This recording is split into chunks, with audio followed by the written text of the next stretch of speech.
The fluorescent lights above the emergency bay flickered once, twice, then steadied as the automatic doors hissed open. Emily Carter stepped through carrying a trauma kit, her sneakers squeaking against linoleum still wet from the last cleanup. Nobody looked up. Not the residents huddled around a tablet.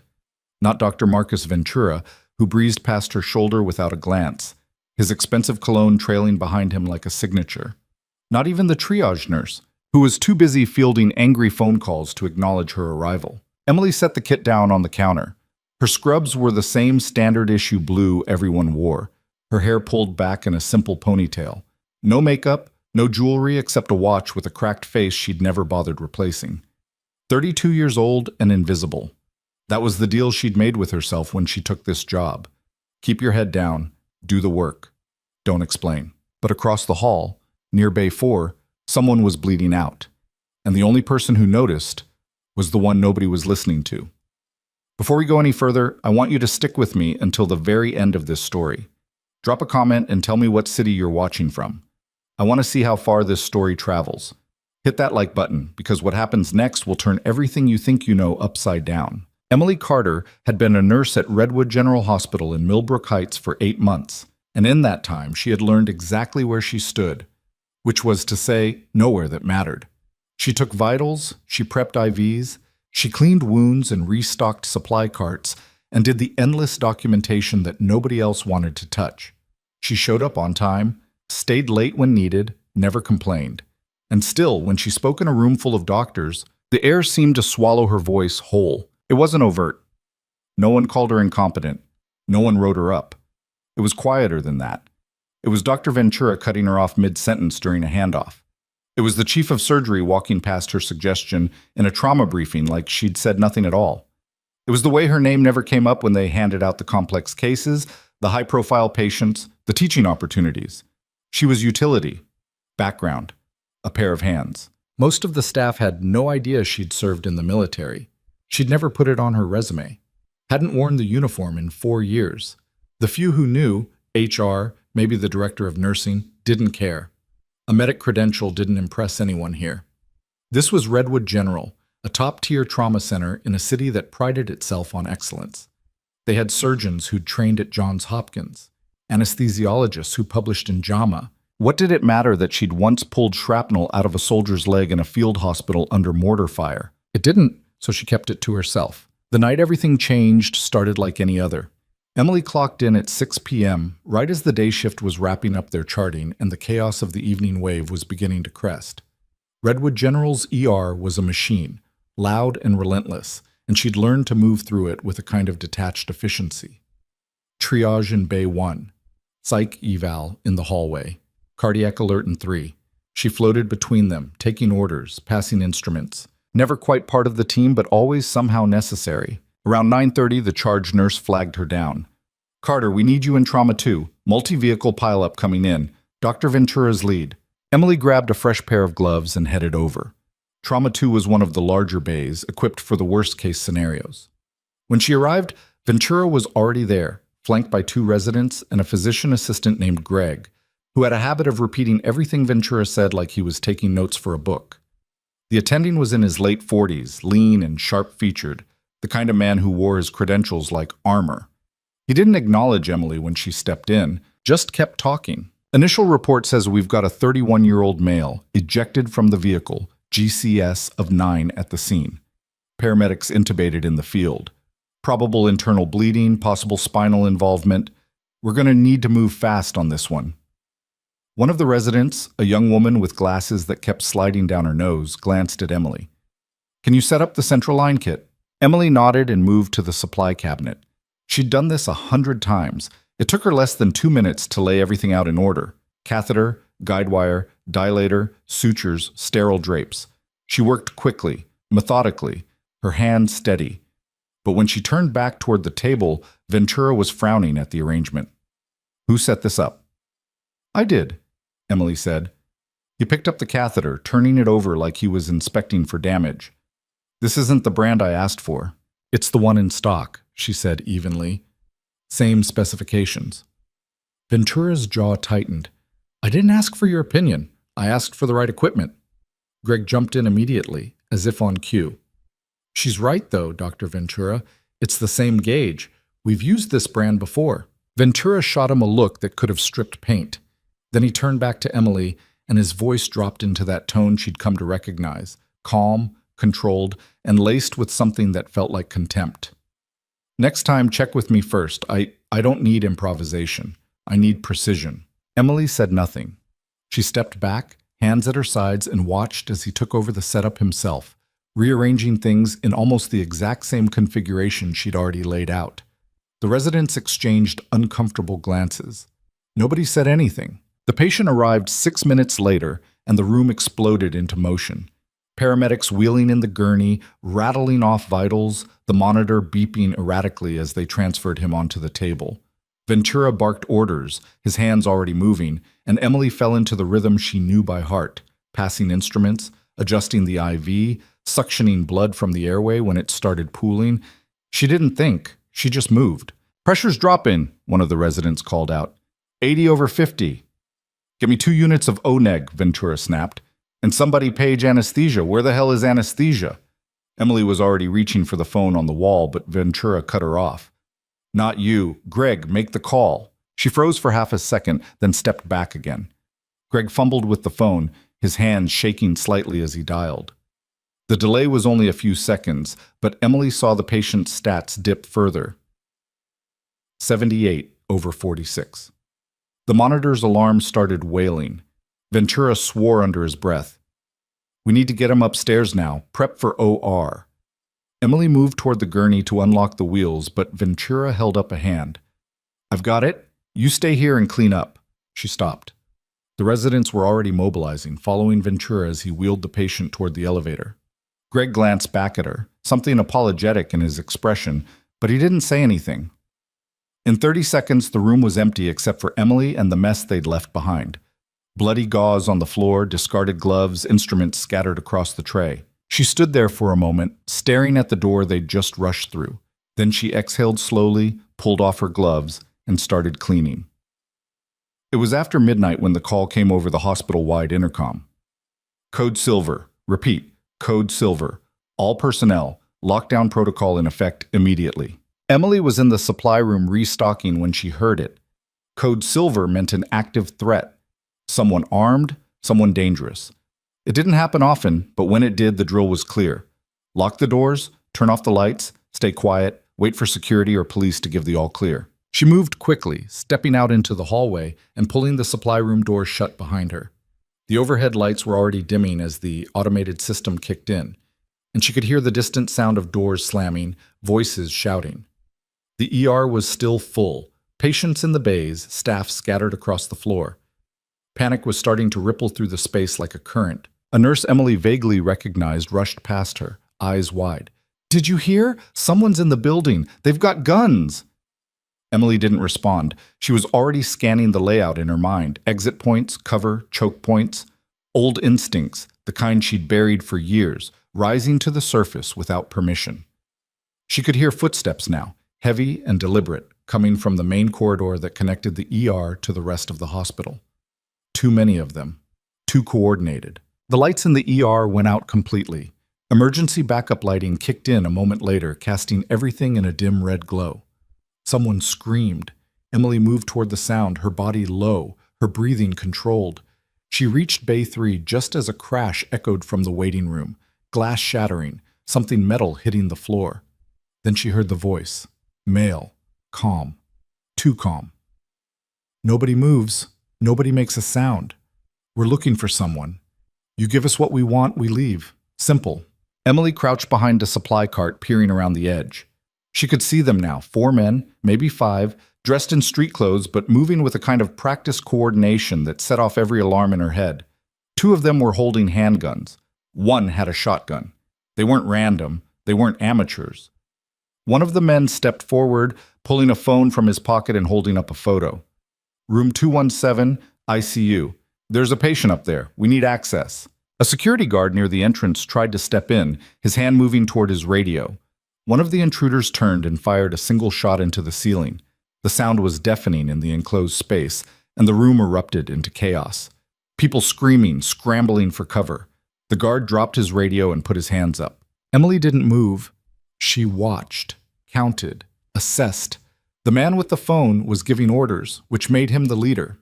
The one with the shotgun was twitchy, kept glancing toward the hallway like he was expecting resistance. The other two were covering the exits. Standard formation. They'd done this before. Her pulse was steady. Her hands weren't shaking. That part of her she'd thought was gone. The part that had learned to function in the space between calm and chaos was still there. It had never left. One of the intruders grabbed a young resident by the collar, dragging him forward. You're going to take us to 217, now. The resident stammered something incoherent, his face pale, and the man shoved him toward the hallway. The group started moving, leaving one man behind to watch the ER. Emily stayed where she was, watching the one left behind. He was the youngest, maybe mid-20s, and his grip on the handgun was too tight, nervous. She waited until the others were out of sight, then moved. Not toward him, toward the nearest patient bay. There were still people in there, an elderly woman hooked up to oxygen, a teenager with a broken arm, a middle-aged man recovering from chest pain. They were all frozen, staring at her with wide, terrified eyes. Emily put a finger to her lips. Then she gestured toward the back exit, the one that led to the service corridor. They hesitated, and she didn't blame them, but she kept her expression calm, kept her movement slow and deliberate, and after a moment the teenager nodded. He helped the elderly woman to her feet, and the three of them started moving, staying low, staying quiet. Emily turned back toward the hallway. The man with the phone and his crew were heading toward the ICU, which meant they'd have to pass through the main corridor, then up the north stairwell. She knew that route. She also knew there were patients and staff scattered all through that path, and if these men were willing to shoot at a ceiling to make a point, they wouldn't hesitate to do worse. She needed to get ahead of them, and she needed to do it without anyone noticing. Emily slipped out of Bay 3 and into the service corridor, moving fast but silent. The backup lighting here was even dimmer, just enough to see the outlines of doors and equipment carts. She passed the radiology wing, the lab, the staff break room. Her mind was working in layers now, tactical, medical, logistical. Where would they go next? What would they need? How could she slow them down without escalating? She reached the north stairwell just as she heard voices above her. The intruders were one floor up, moving toward the ICU. She climbed the stairs two at a time, her sneakers barely making a sound, and reached the second-floor landing. The door to the ICU was 30 feet away, and she could see two nurses huddled near the station, their faces pale in the red glow. Emily moved toward them, staying close to the wall. When she reached the station, she crouched down beside the nurses. One of them, an older woman named Sandra, stared at her like she'd seen a ghost. "What are you doing?" Sandra hissed. "They told us to lock down." "Where's the patient in 217?" Emily asked quietly. Sandra blinked. "What?" "The patient. In 217. Where is he?" He's still there. Why?" Emily didn't answer. She was already moving again, heading down the ICU hallway. Room 217 was at the far end, and when she reached it, she found the patient exactly where Sandra said he'd be, a man in his 50s, unconscious, hooked up to a ventilator and a dozen monitors. She didn't recognize him, but that didn't matter. What mattered was that someone wanted him badly enough to storm a hospital with guns. She heard footsteps behind her, close. She turned and saw the intruders rounding the corner, the leader still holding up his phone like a map. They hadn't seen her yet. She had maybe 10 seconds. Emily stepped into the room, closed the door most of the way, and moved to the far side of the bed. Then she waited. The door swung open. The leader stepped in first, his eyes scanning the room, landing on the patient. He smiled, a cold, satisfied expression, and gestured for the others to follow. "There he is. Get him on a gurney. We're moving him now." One of the men moved toward the bed, reaching for the IV line. Emily stepped out from behind the monitor. "You're not taking him." Her voice was quiet, steady, the kind of voice that didn't rise, didn't waver, didn't beg, the kind of voice that simply stated facts. The leader turned toward her, his smile fading. "Who the hell are you?" "A nurse." He studied her for a moment, and she could see the calculation happening behind his eyes. She was small, unarmed, alone, not a threat.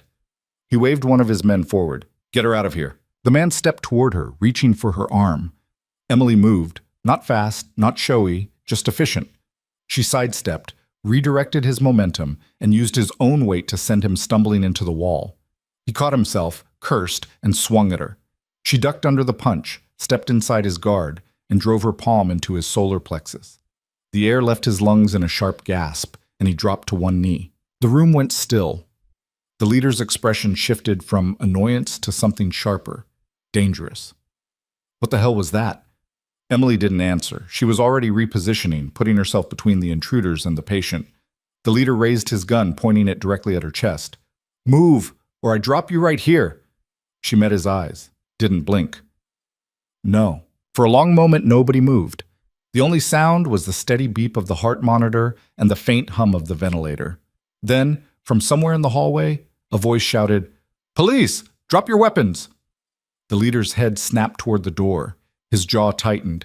He looked back at Emily, and she saw the decision forming in his eyes before he even moved. He wasn't leaving without the patient, and he wasn't leaving witnesses. He started to squeeze the trigger, and the window behind him exploded inward. Glass sprayed inward in a glittering arc, and Emily hit the floor on instinct, her body already rolling toward the nearest cover before her brain had time to process what was happening. The leader spun toward the window, his gun swinging up, but he never got the shot off. A flashbang sailed through the shattered frame and detonated in midair, the concussive blast turning the room into a wall of white noise and blinding light. Emily squeezed her eyes shut and pressed her palms over her ears, but the ringing still cut through like a siren. She'd been close to flashbangs before, knew the disorientation that followed, the way your equilibrium turned to water. But she also knew it passed. You just had to wait it out and keep moving. Through the afterimage burned into her retinas, she saw shapes, dark figures rappelling down from the roof, tactical gear, rifles up. Not police. The gear was too clean, the movements too precise. Federal? Maybe SWAT. Maybe something else. The leader was on the ground now, clutching his face, his gun skittering across the tile. The man Emily had dropped earlier was trying to crawl toward the door, and one of the tactical operators put a boot on his back, pinning him in place. Emily stayed low, her hands visible, her breathing controlled. She knew how this worked. You didn't make sudden moves. You didn't reach for anything. You stayed still and let them secure the scene. One of the operators swept past her, checked the patient on the ventilator, then called out, "Victim secure. Room clear." Another operator, a woman with sergeant stripes on her vest, moved toward Emily and crouched down beside her. "You okay?" Emily nodded, her ears still ringing. "I'm fine. You're the nurse?" "Yeah." The sergeant studied her for a moment, her expression unreadable behind the tactical goggles. Then she glanced at the man on the floor, the one Emily had taken down, and something shifted in her posture. "You do that?" "He tried to grab me." The sergeant's mouth twitched, not quite a smile. "Stay put. We'll get you out in a minute."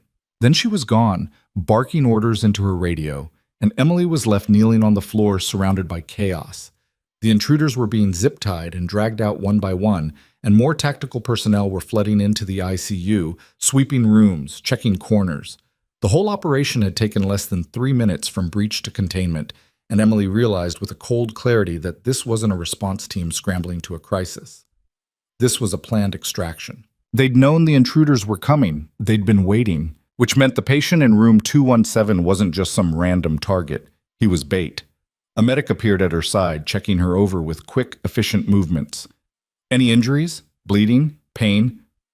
"I'm fine," Emily said again, though her hands were starting to shake now that the adrenaline was beginning to ebb. The medic didn't look convinced, but he didn't push. He moved on to check the patient on the ventilator, and Emily stood up slowly, her legs unsteady beneath her. The ICU was still in lockdown, the doors sealed, the lights dim. She could hear voices in the hallway, staff being escorted out, patients being moved, the organized chaos of a building under tactical control. And then she heard another sound, fainter, coming from the stairwell. Footsteps. Running. Emily turned towards the door just as it burst open, and Dr. Ventura stumbled through, his face flushed, his expensive shirt untucked. He looked around wildly, taking in the shattered window, the operators in tactical gear, the blood on the floor. His eyes landed on Emily, and for a moment he just stared at her like he didn't recognize her. "What the hell happened?" he demanded, his voice pitching higher than she'd ever heard it. I heard gunshots. They said there were armed intruders. One of the operators stepped between them, holding up a hand. Sir, this area is restricted. You need to leave. Ventura ignored him, his attention still fixed on Emily. Were you here? Did you see what happened? She met his gaze and said nothing. The operator repeated his instruction, firmer this time, and Ventura finally seemed to register that he wasn't in charge here. He took a step back, his jaw working, and then turned and walked out without another word. The door swung shut behind him, and Emily exhaled slowly. The sergeant reappeared, pulling off her goggles. Up close, Emily could see she was maybe 40, with sharp cheekbones and a scar that ran from her temple to her jaw. She gestured toward the hallway. Come with me. Emily followed her out of the ICU and down a side corridor that led to an administrative wing she'd never been in before. The sergeant opened a door to a small conference room, empty except for a table and a few chairs, and motioned for Emily to sit. Emily did, her hands folded in her lap, and the sergeant took the seat across from her. I'm Sergeant Mallory Haynes, the woman said. Federal Tactical Unit. We've been tracking the group that came through here tonight for the last 6 weeks. The patient in 217 is a federal witness. We knew there'd be an attempt to move him, so we set up a perimeter. Emily nodded slowly. You used the hospital as a trap. Haynes didn't flinch. We evacuated as many civilians as we could without tipping them off, but yeah, we needed them to commit. And the staff? The patients who couldn't be moved? We had operators positioned throughout the building. Nobody was going to get hurt. Emily's hands tightened slightly, but she kept her voice level. You didn't know that. Haynes leaned back in her chair, her expression unreadable. No, we didn't. She paused, then pulled out a tablet and set it on the table between them. I need to ask you a few questions, starting with what you were doing in that room. I work here. I'm a nurse. That's not what I meant. Emily said nothing. Haynes tapped the tablet and a video started playing. Security footage from the ICU hallway, grainy and washed out in the red emergency lighting. Emily watched herself move through the frame, fast and deliberate, her posture low, her movements economical. She watched herself step into room 217 and position herself between the intruders and the patient. She watched the confrontation, the way she'd disarmed the first man without hesitation, the way she'd stood her ground even with a gun pointed at her chest. Haynes paused the video. That's not standard nursing training. Emily didn't look away from the screen. I did 4 years in the Army, medic. Medic, Haynes repeated, her tone flat. You take down a 200-pound man with a combat strike, and you're telling me you were a medic. That's what my discharge papers say. Haynes studied her for a long moment, and Emily could feel the weight of the assessment, the way the sergeant was cataloging every detail, every micro-expression. Finally, Haynes leaned forward. Here's what I think. I think you've got training that goes deeper than what you're telling me. I think you saw a threat and you neutralized it because that's what you know how to do. And I think you're sitting here right now trying to figure out how much you need to say to get out of this room. Emily met her eyes. Am I under arrest? No? Then I'd like to go back to work. Haynes smiled, but it didn't reach her eyes. Your shift ended 2 hours ago. There are still patients who need care. The hospital's on lockdown. Nobody's going anywhere for at least another hour. Haynes closed the tablet and set it aside. Look, I'm not trying to jam you up. You did good work tonight. Better than good. But I need to know who I'm dealing with because the way you moved in there, that wasn't luck. That was training. High-level training. Emily said nothing.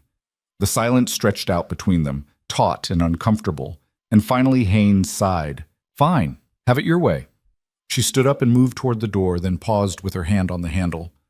For what it's worth, you probably saved that witness's life.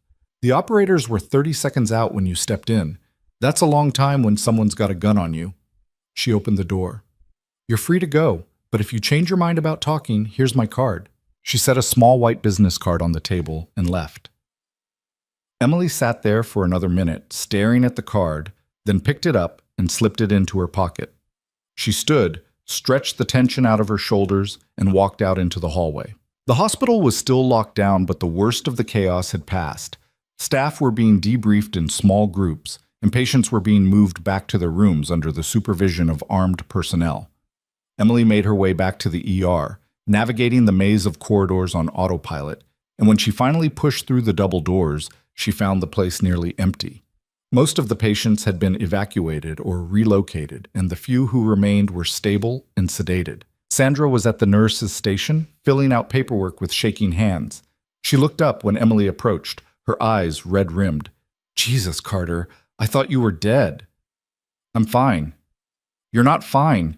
You were up there. I saw you go into 217. Sandra put down her pen and leaned back in her chair, exhaling shakily. "What were you thinking?" Emily didn't have an answer for that. Or maybe she did, and it wasn't one Sandra would understand.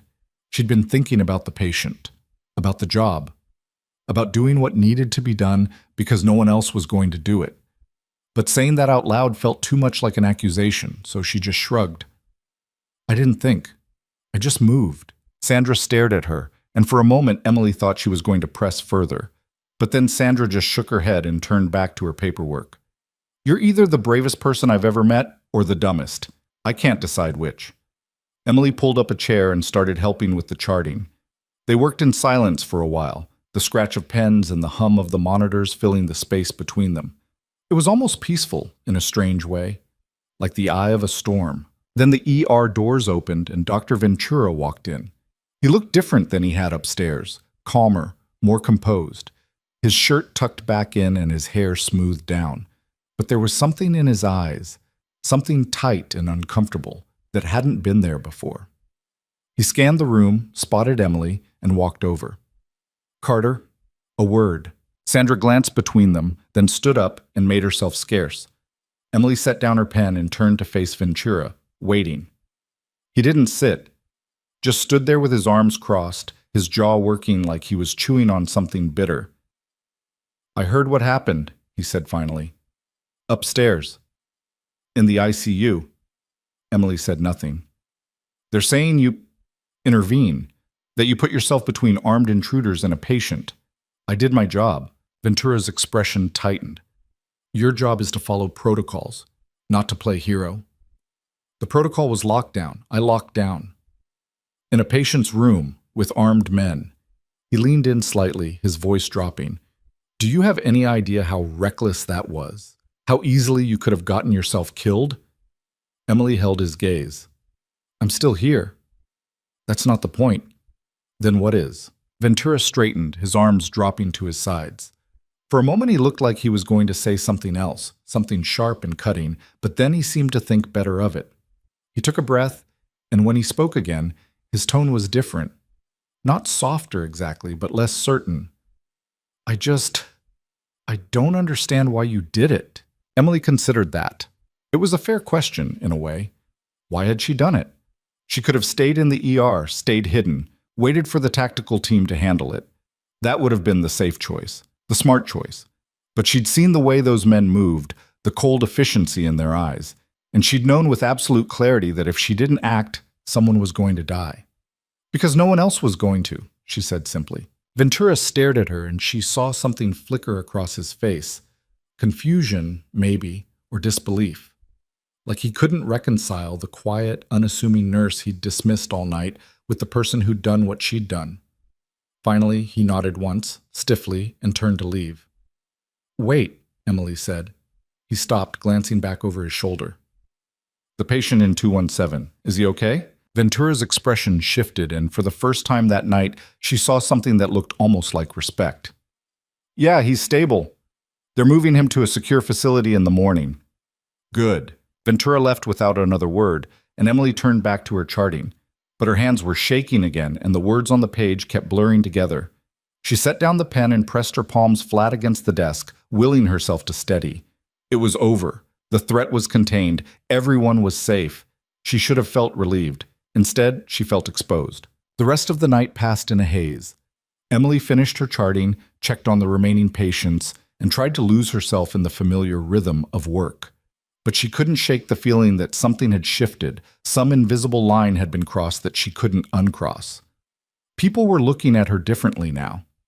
Sandra kept glancing at her when she thought Emily wasn't paying attention. The security guard who'd been on duty during the lockdown nodded at her when she passed, a small gesture of acknowledgement that felt heavier than it should have. Even the residents, the ones who usually ignored her completely, seemed suddenly aware of her presence. It wasn't the kind of attention she wanted.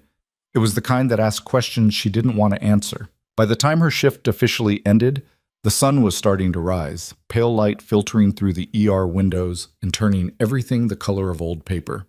Emily changed out of her scrubs in the locker room, moving slowly, her body aching in ways she'd almost forgotten. She hadn't been in a real fight in years, and the adrenaline hangover was starting to hit hard. Her hands were sore. Her ribs hurt where she'd landed wrong during the roll. There was a bruise forming on her shoulder that she didn't remember getting. She pulled on her jeans and a faded sweatshirt, shoved her scrubs into her locker, and closed the door. Her reflection stared back at her from the small mirror inside. Tired eyes, hair still damp from sweat, a faint cut on her cheek she hadn't noticed before. She looked like someone who'd been through something. She looked like someone who'd survived. She grabbed her backpack and headed for the exit, pushing through the staff door into the parking lot. The air outside was cold and sharp, and she stood there for a moment, letting it fill her lungs, grounding herself. The lot was mostly empty at this hour, just a handful of cars scattered across the asphalt. Hers was near the back, a beat-up sedan with a dent in the bumper she'd never gotten fixed. She was halfway to it when she heard footsteps behind her. Emily turned, her body already tensing, and found herself face to face with a man in a dark suit. He was tall, mid-50s, with graying hair and the kind of neutral expression that made it impossible to read what he was thinking. He held up a badge. Federal, she noted, though she didn't catch the specific agency. Emily Carter? She didn't answer immediately. Just stood there, her backpack slung over one shoulder, waiting. "My name is Agent Derek Walsh," he said, lowering the badge. "I work with the task force that handled tonight's operation. I was hoping we could talk." "I already talked to Sergeant Haynes." "I know, she briefed me." Walsh slipped his badge back into his jacket. "But I'd like to hear it from you. What you saw. What you did." Emily shifted her weight, her exhaustion sharpening into irritation. "It's 6 in the morning. I've been up for 24 hours. Whatever you need to know, it can wait." Walsh didn't move. "I understand you're tired, but this won't take long, and it's important." "Important to who?" "To the people trying to figure out how a nurse with no tactical background took down a trained operative in under 5 seconds. Emily's jaw tightened. "I told Haynes. I was a medic. Army." "I read your file," Walsh said, and there was something in his tone that made Emily's skin prickle. 4 years enlisted, honorable discharge, clean record, but your file doesn't explain what I saw in that security footage." "Then maybe your file's incomplete." Walsh smiled, but it wasn't friendly. "Maybe. Or maybe you're holding back." He took a step closer, not threatening, just closing the distance. "Look, I'm not here to cause you trouble, but the people you went up against tonight, they're part of a larger network. Organized, dangerous, and the fact that you were able to stop one of them without hesitation tells me you've got experience that didn't come from a field hospital." Emily held his gaze, her mind racing. She could see where this was going. Walsh wasn't just asking questions. He was recruiting, or threatening, or both. And the worst part was, he wasn't wrong. She did have training that went beyond what was in her file. Training that had been classified, buried, erased from official records when her unit was dissolved. Training she'd sworn never to talk about. "I don't know what you want me to say," she said finally. "I want you to tell me the truth." "I did." Walsh studied her for a long moment, and Emily could feel the weight of his scrutiny, the way he was measuring her against some internal standard. Finally, he reached into his jacket and pulled out a card, similar to the one Haynes had given her, but with a different name and number. "If you change your mind," he said, holding it out, "or if you remember anything else." Emily didn't take the card. Walsh waited, then set it on the hood of her car and stepped back. "For what it's worth," he added, "you did the right thing tonight. Not many people would have." He turned and walked away, his footsteps echoing across the empty lot. Emily watched him go, then picked up the card and stared at it for a moment before crumpling it in her fist. She unlocked her car, tossed her backpack into the passenger seat, and climbed in. The engine turned over on the third try, coughing and sputtering before settling into a rough idle. She sat there for a minute, her hands on the wheel, trying to process everything that had happened. The intruders, the tactical team, the questions, the attention. She'd spent 4 years building a quiet, unremarkable life, And in one night, it had all come unraveling. Her phone buzzed in her pocket. She pulled it out and saw a text from an unknown number. "We need to talk. Meet me at the diner on 4th Street. 1 hour. Haynes." Emily stared at the message, her thumb hovering over the screen. She could ignore it, drive home, lock the door, pretend tonight had never happened. But she knew that wasn't an option. Whatever she'd stepped into, it wasn't going away. She typed back a single word. "Fine." Then she put the car in gear and pulled out of the lot. The diner on 4th Street was the kind of place that existed in every city. Vinyl booths, chipped formica tables, coffee that tasted like it had been sitting on the burner since yesterday. Emily walked in at 7:30 and found Haynes already there, sitting in a corner booth with a mug in front of her. The sergeant looked up as Emily approached and gestured to the seat across from her. "You look like hell," Haynes said. "Thanks." Haynes signaled the waitress, who brought over another mug and filled it without asking. Emily wrapped her hands around the warmth and took a sip, grimacing at the bitterness. Haynes watched her with that same unreadable expression she'd worn in the hospital, then leaned back in her seat. "Walsh talked to you." It wasn't a question. Emily nodded. "He's persistent," Haynes continued. "Also a pain in the ass. But he's good at his job, which is why he's not going to let this go." "Let what go?" Haynes tilted her head slightly. "Come on, Carter. We both know you're not just some army medic who got lucky. The way you moved tonight, that was practiced, controlled. You've done this before." Emily set down her mug. "What do you want from me?" "The truth would be nice." "I already gave it to you." Haynes sighed, and for the first time Emily saw a flicker of frustration cross her face. "Look, I get it. You've got reasons for keeping your past locked down. Maybe it's classified. Maybe it's personal. I don't care. But here's the problem. Tonight put you on a lot of people's radar. Federal, local, maybe even some folks who aren't on the right side of the law. And if you keep pretending you're nobody, someone's going to dig deeper. Someone always does." Emily's hands tightened around the mug. "What are you saying?" "I'm saying you've got a choice. You can keep your head down and hope this blows over, or you can get out in front of it." "Get out in front of it how?" Haynes pulled a folder from the bag beside her and slid it across the table. Emily opened it and found herself staring at a series of photos. Surveillance shots, tactical reports, incident summaries. The intruders from the hospital, the federal witness in room 217. A larger operation that stretched back months, maybe years. "We've been tracking this network for a long time," Haynes said. "Tonight was just one piece. There are more people out there, more targets, and we're stretched thin trying to cover all of them." She tapped the folder. "We could use someone with your skill set." Emily closed the folder and pushed it back across the table.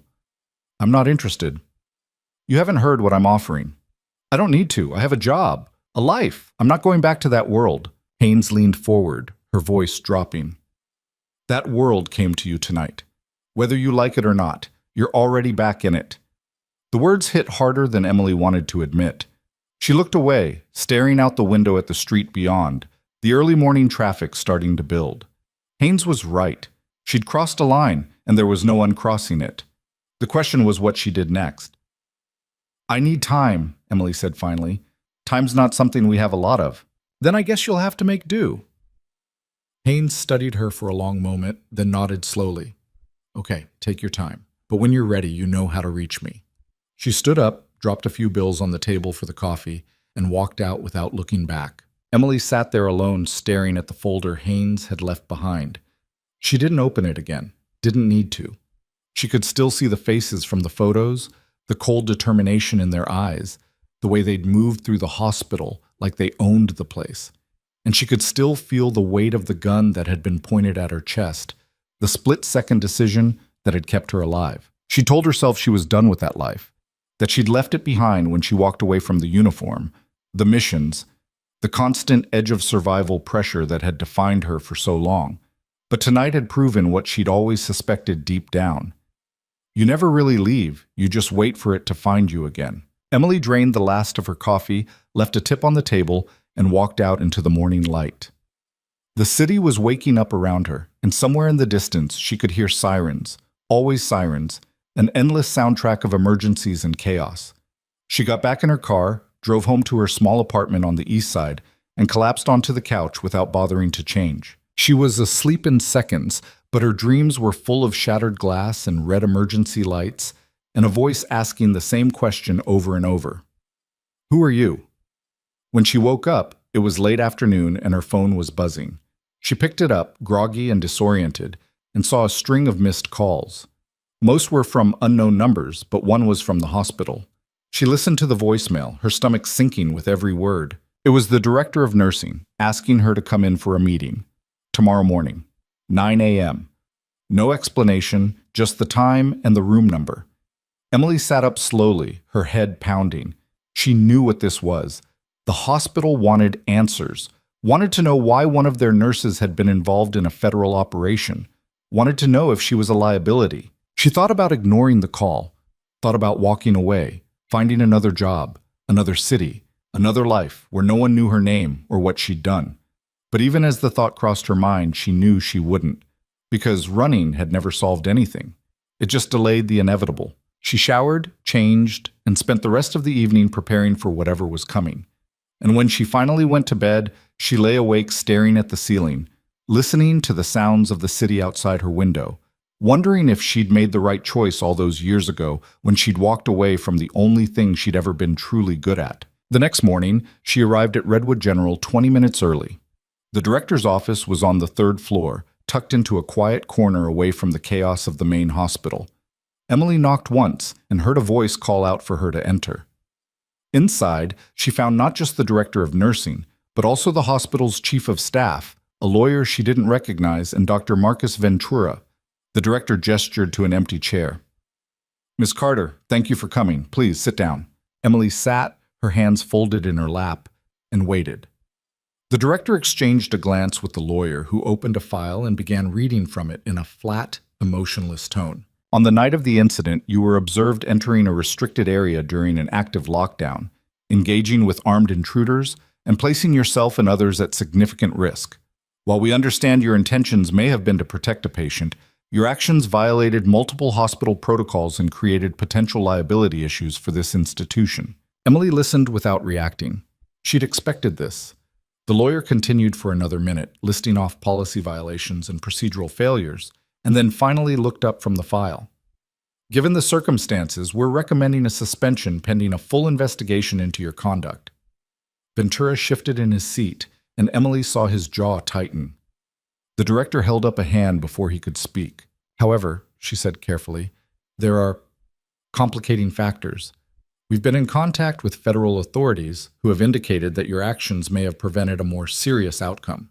They've also made it clear that any disciplinary action against you would reflect poorly on the hospital's cooperation with their ongoing investigation. The lawyer closed the file, which puts us in a difficult position. Emily finally spoke. What do you want from me? The director leaned forward. We want to understand who you are, Ms. Carter. Your employment file is sparse. You've worked here for 8 months, and in that time you've been reliable, competent, and unremarkable. And then in one night, you demonstrate capabilities that suggest a background we were not made aware of during the hiring process. I was a medic, I told you that. You told us you served in the Army, the chief of staff interjected. You didn't tell us you were trained in tactical operations. Because I wasn't hired for tactical operations. I was hired to be a nurse. The room went quiet. Ventura was staring at her now, his expression unreadable. The director exchanged another glance with the lawyer, then sighed. Ms. Carter, we're not trying to punish you, but we need to know if there are other aspects of your background that could create risk for this institution or its patients. Emily met the director's eyes. There aren't. Then why did you do what you did? Because someone had to. The simplicity of the answer seemed to throw them. The lawyer frowned. The chief of staff shifted uncomfortably. And Ventura looked at her like he was seeing someone entirely different from the quiet nurse he'd dismissed 100 times before. The director stood up. We'll table the suspension for now, but I want a full written report on your actions that night, and I want it on my desk by the end of the week. Understood? Emily nodded and stood to leave. But as she reached the door, Ventura called out. Carter? She paused, glancing back. For what it's worth. He hesitated, then continued. You saved that man's life. I don't know if anyone said that to you yet, but you did. Emily didn't respond. She just walked out, letting the door close softly behind her. She made it to the elevator before her hands started shaking again. She pressed the button for the ground floor and leaned against the wall, her eyes closed, her breath coming in short, controlled bursts. She'd made it through. She'd answered their questions without revealing too much. She'd kept the line intact. But as the elevator descended, she felt the weight of everything she'd been holding back pressing down on her like a physical force. The lies, the omissions, the carefully constructed life that was starting to crack at the seams. The doors opened and Emily stepped out into the main lobby. And that's when she saw them. Two men in dark suits standing near the entrance. One of them was Agent Walsh. The other she didn't recognize, but he had the same look. Federal, serious, not here for a friendly chat. Walsh spotted her and started walking over, his expression grim. Emily's pulse kicked up, but she kept moving, heading for the exit. Walsh intercepted her before she reached the doors. "We need to talk," he said quietly. "Now. I have nothing to say to you. The network we were tracking, they know who you are." Emily stopped, turned. "What?" Walsh glanced around the lobby, then lowered his voice. "One of the men you took down last night, he talked, gave us names, locations, the whole structure, but he also gave them something, a description. Your face. They know you're the one who stopped the extraction." Emily's blood went cold. "How many of them?" "Enough!" Walsh's expression was deadly serious now. "They've put a target on you, Carter, and they don't forgive loose ends." Emily's apartment was on the 4th floor of a building that had seen better decades, and she took the stairs instead of the elevator because elevators were traps. Walsh and his partner, a younger agent named Torres, who hadn't said a word since they'd left the hospital, followed her up without complaint, though Torres kept glancing at the stairwell exits like he was mapping escape routes in his head. Smart. She unlocked the door and pushed it open, scanning the interior before stepping inside. Everything looked exactly as she'd left it. The couch where she'd collapsed that morning, the kitchen counter with yesterday's coffee mug still sitting there, the stack of unopened mail by the door. Nothing disturbed. But that didn't mean nothing had been touched. Walsh entered behind her, and Torres took up a position near the window, his hand resting casually near his waistband where Emily knew a weapon was holstered. She set her bag down on the counter and turned to face them. "You said they know who I am. How specific?" Walsh closed the door. "Name, workplace, general description. They don't have your address yet, but it's only a matter of time." "How much time?" 24 hours. Maybe less." Emily absorbed that, her mind already moving through the logistics. She had a go bag in the closet, always had, packed with cash and a change of clothes and documents under a name she hadn't used in years.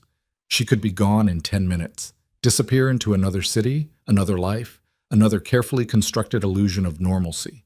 She'd done it before. But Walsh was watching her with that same assessing look, and she realized he knew exactly what she was thinking. "Running won't help," he said. "These people are connected. They've got resources, networks, people in places you wouldn't expect. You go dark, they'll just widen the search until they find you." "Then what do you suggest?" "We bring you in, protective custody. Keep you off the grid until we can dismantle the rest of their operation." Emily almost laughed. "You want me to sit in a safe house while you do your job?" "I want you alive. I've stayed alive this long without your help." Walsh's jaw tightened. "You've stayed alive because you've been invisible. That's over now. You put yourself in the middle of a federal operation, and there are consequences to that. I put myself in the middle of saving someone's life. And I'm grateful. But gratitude doesn't stop bullets." Torres finally spoke up, his voice quiet. "There's another option." Walsh shot him a look, but Torres continued anyway. "She could help us, actively. She's got skills we need, and if she's already a target, might as well make it count." "Absolutely not," Walsh said immediately. "She's a civilian. She was military. She was a medic."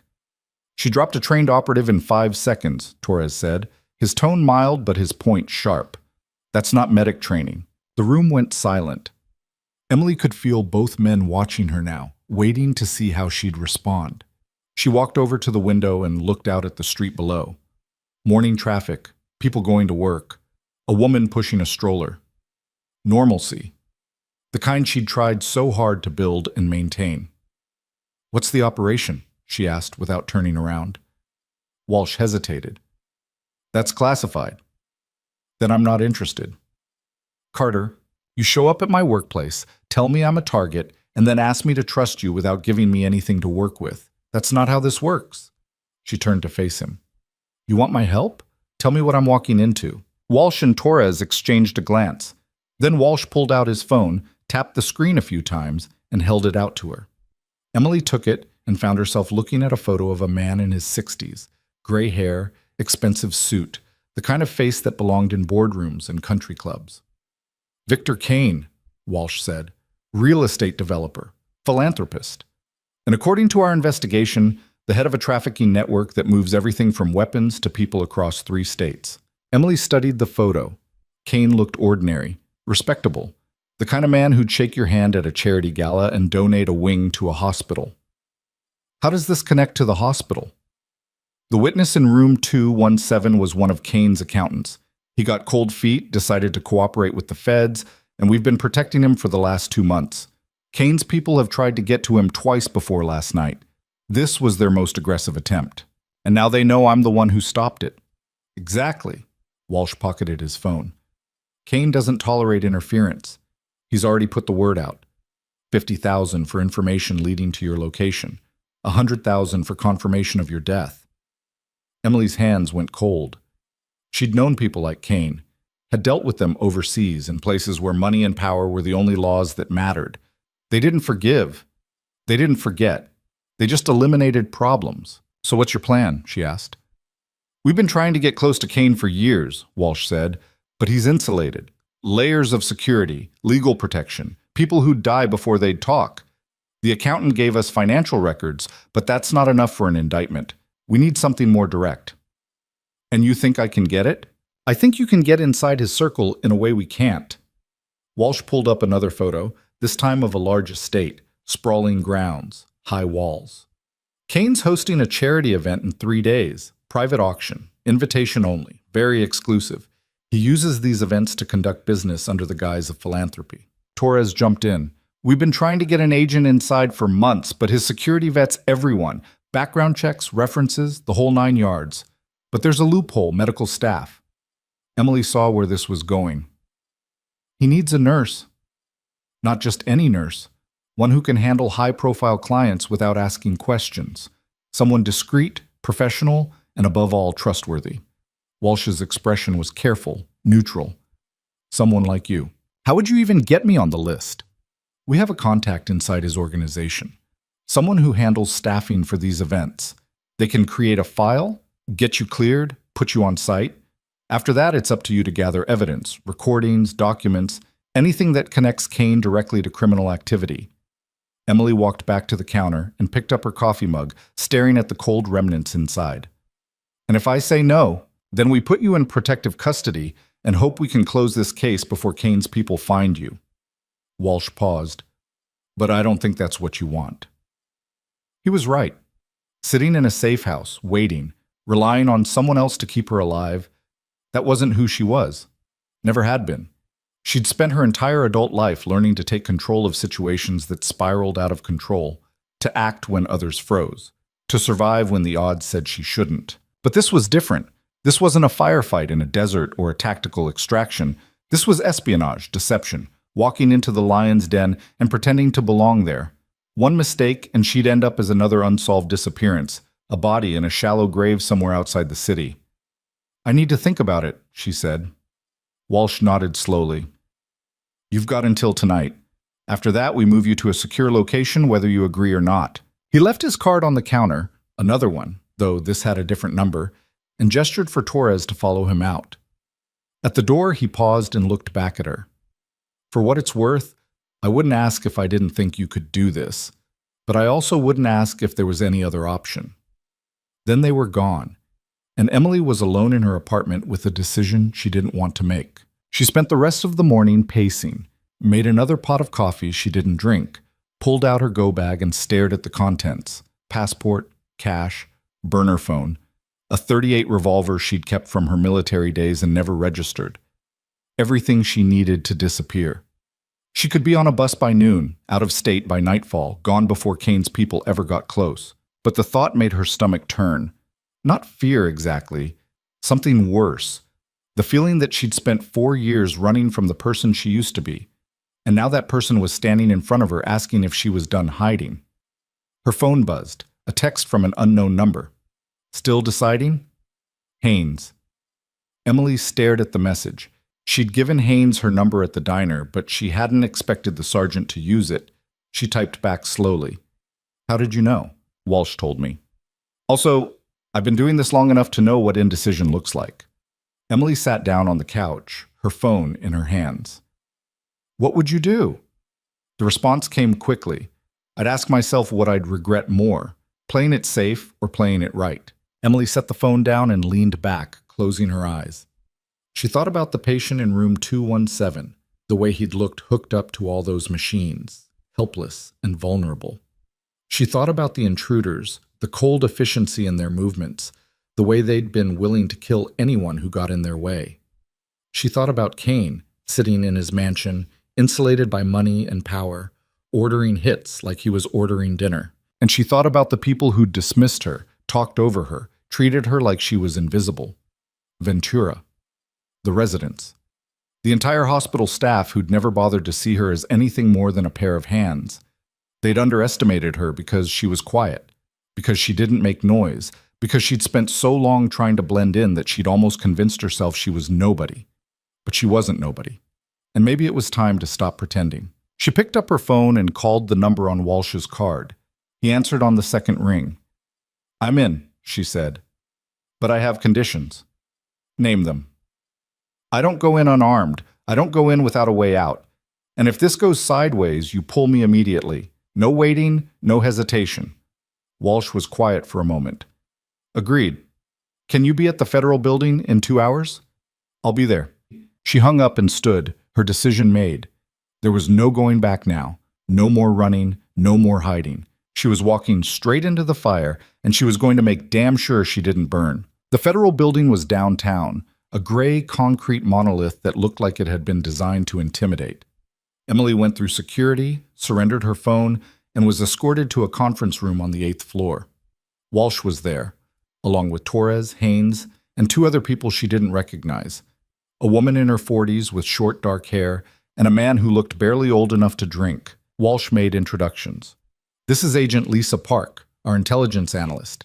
And this is Jamie Ortiz, our tech specialist. They'll be coordinating your operation from our end. Emily nodded at them, then took a seat at the table. Walsh pulled up a digital map on the screen behind him. Kane's estate, rendered in precise detail. The event is in 3 days, Walsh began. Black tie charity auction. About 200 guests, mostly high-net-worth individuals, politicians, business leaders. Kane uses these events to meet with clients and conduct transactions under the cover of legitimate business. Park pulled up a photo of a woman in her 30s, blonde, sharp-featured. This is Miranda Cross. She handles staffing and logistics for all of Kane's private events. We've been cultivating her as an asset for the last 6 months. She's agreed to add you to the medical staff roster, but she's nervous. One wrong move and she'll pull the plug. What's my cover?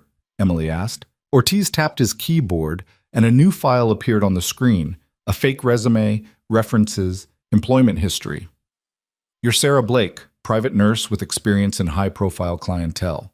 You've worked for celebrities, politicians, people who value discretion. Cross will introduce you as someone she's used before, which gives you credibility. Emily scanned the file. The details were thorough, almost too thorough. What if someone checks this? They will, Ortiz said. But we've seeded the background deep enough that it'll hold up to standard vetting. Phone numbers go to voicemails we control, references check out. Employment records exist in databases. Unless Kane's people have access to federal systems, which they don't, you're clean. Walsh leaned forward. Your primary objective is intelligence gathering. We need you to access Kane's private office. There's a safe in there that contains documents we believe connect him directly to the trafficking network. Financial records, communications, contracts, anything that ties him to illegal activity. How do I get into the office? That's where it gets tricky, Haynes said. The office is on the 2nd floor, restricted access, keycard entry. Security patrols every 30 minutes. You'll have a narrow window, maybe 10 minutes, to get in, access the safe, and get out. Emily looked at the layout again. What about the safe? Combination? Biometrics? Combination, Park said. We have the first 4 digits from surveillance footage. The last 2 we'll have to crack on site. How? Ortiz held up a small device, no bigger than a USB drive. This is a digital decoder. You place it near the safe's lock, it cycles through possible combinations using the first 4 digits as a baseline. Takes about 3 minutes. And if it doesn't work? Then you get out, Walsh said firmly. No heroics, no improvisation. If the situation goes bad, you abort and we extract you. Emily met his eyes. Define goes bad. If Kane or his head of security, a man named Garrett Lowe, starts asking questions, if your cover gets blown, if anyone makes you as law enforcement or military. Walsh's expression was grim. Lowe is former special forces. He's smart, paranoid, and he doesn't trust anyone. If he suspects you're not who you say you are, he won't hesitate to act. Act how? Quietly, permanently. The room fell silent. Emily absorbed that, her hands flat on the table. She'd known this was dangerous, but hearing it stated so plainly brought the reality into sharp focus. She wasn't just gathering intelligence. She was infiltrating a criminal organization run by people who killed without hesitation. Haynes leaned forward. You don't have to do this, Carter. We can still put you in protective custody. Emily shook her head. I'm not backing out. Good, Walsh said, because we're running out of time. Kane's network is expanding, and every day we delay, more people get hurt. You're our best shot at stopping him. Park pulled up another set of photos. Victims, most of them young, all of them lost in the system. Trafficking cases. Missing persons. Bodies found in remote locations. Emily looked at each face, committing them to memory. These were the people Kane had destroyed, the ones no one had been able to protect. When do we start? She asked. Now, Walsh said. Park will brief you on Kane's known associates. Ortiz will train you on the equipment. Haynes will run tactical scenarios. You've got 3 days to become Sarah Blake. For the next 72 hours, Emily lived in the federal building. She memorized names, faces, backgrounds, learned the layout of Kane's estate until she could navigate it in her sleep. Practiced using the decoder, the hidden microphone Ortiz built into a medical kit, the emergency beacon disguised as a watch. She rehearsed her cover story until it felt like truth, until Sarah Blake's history became as real as her own. Haynes ran her through scenarios, pushing her to think like an operator again. How to read a room, how to spot threats, how to extract information without asking direct questions. It was muscle memory, skills she'd buried but never lost. And by the 3rd day, Emily felt something shift inside her, a cold, focused clarity she hadn't experienced in years. The night before the event, Walsh called her into his office. He looked tired, lines etched deep around his eyes. Last chance to walk away, he said. Emily sat down across from him. I'm not walking. He nodded slowly. Okay, then there's something you need to know. The accountant, the one in room 217, he died this morning. Emily felt the air leave her lungs. What? Cardiac arrest. Hospital says it was natural causes, stress-related. Walsh's expression was hard. But we found traces of potassium chloride in his system. Someone got to him. Inside the secure facility? We're still investigating, but yeah, someone inside had access. He paused. Kane has people everywhere, Carter. In law enforcement, in hospitals, in places we're supposed to trust. That's why this operation is so critical. We can't wait for another witness. We need direct evidence. Emily's hands tightened on the armrests. Then I'll get it. Just remember, if this goes wrong, we might not be able to get you out. Kane's estate is a fortress. Once you're inside, you're on your own until you reach the extraction point. Understood. Walsh studied her for a long moment, then reached into his desk and pulled out a small box. Inside was a single earpiece, barely visible. This is for emergencies only, one-way communication. If you activate it, we'll hear everything, but we can't respond. Use it if you're compromised and need immediate extraction. Emily took the earpiece and slipped it into her pocket. Anything else? Yeah. Walsh's expression softened slightly. Don't die. I'd hate to have to explain that to Haynes. Emily almost smiled. I'll do my best. The next evening, a car picked her up from a hotel downtown, part of the cover.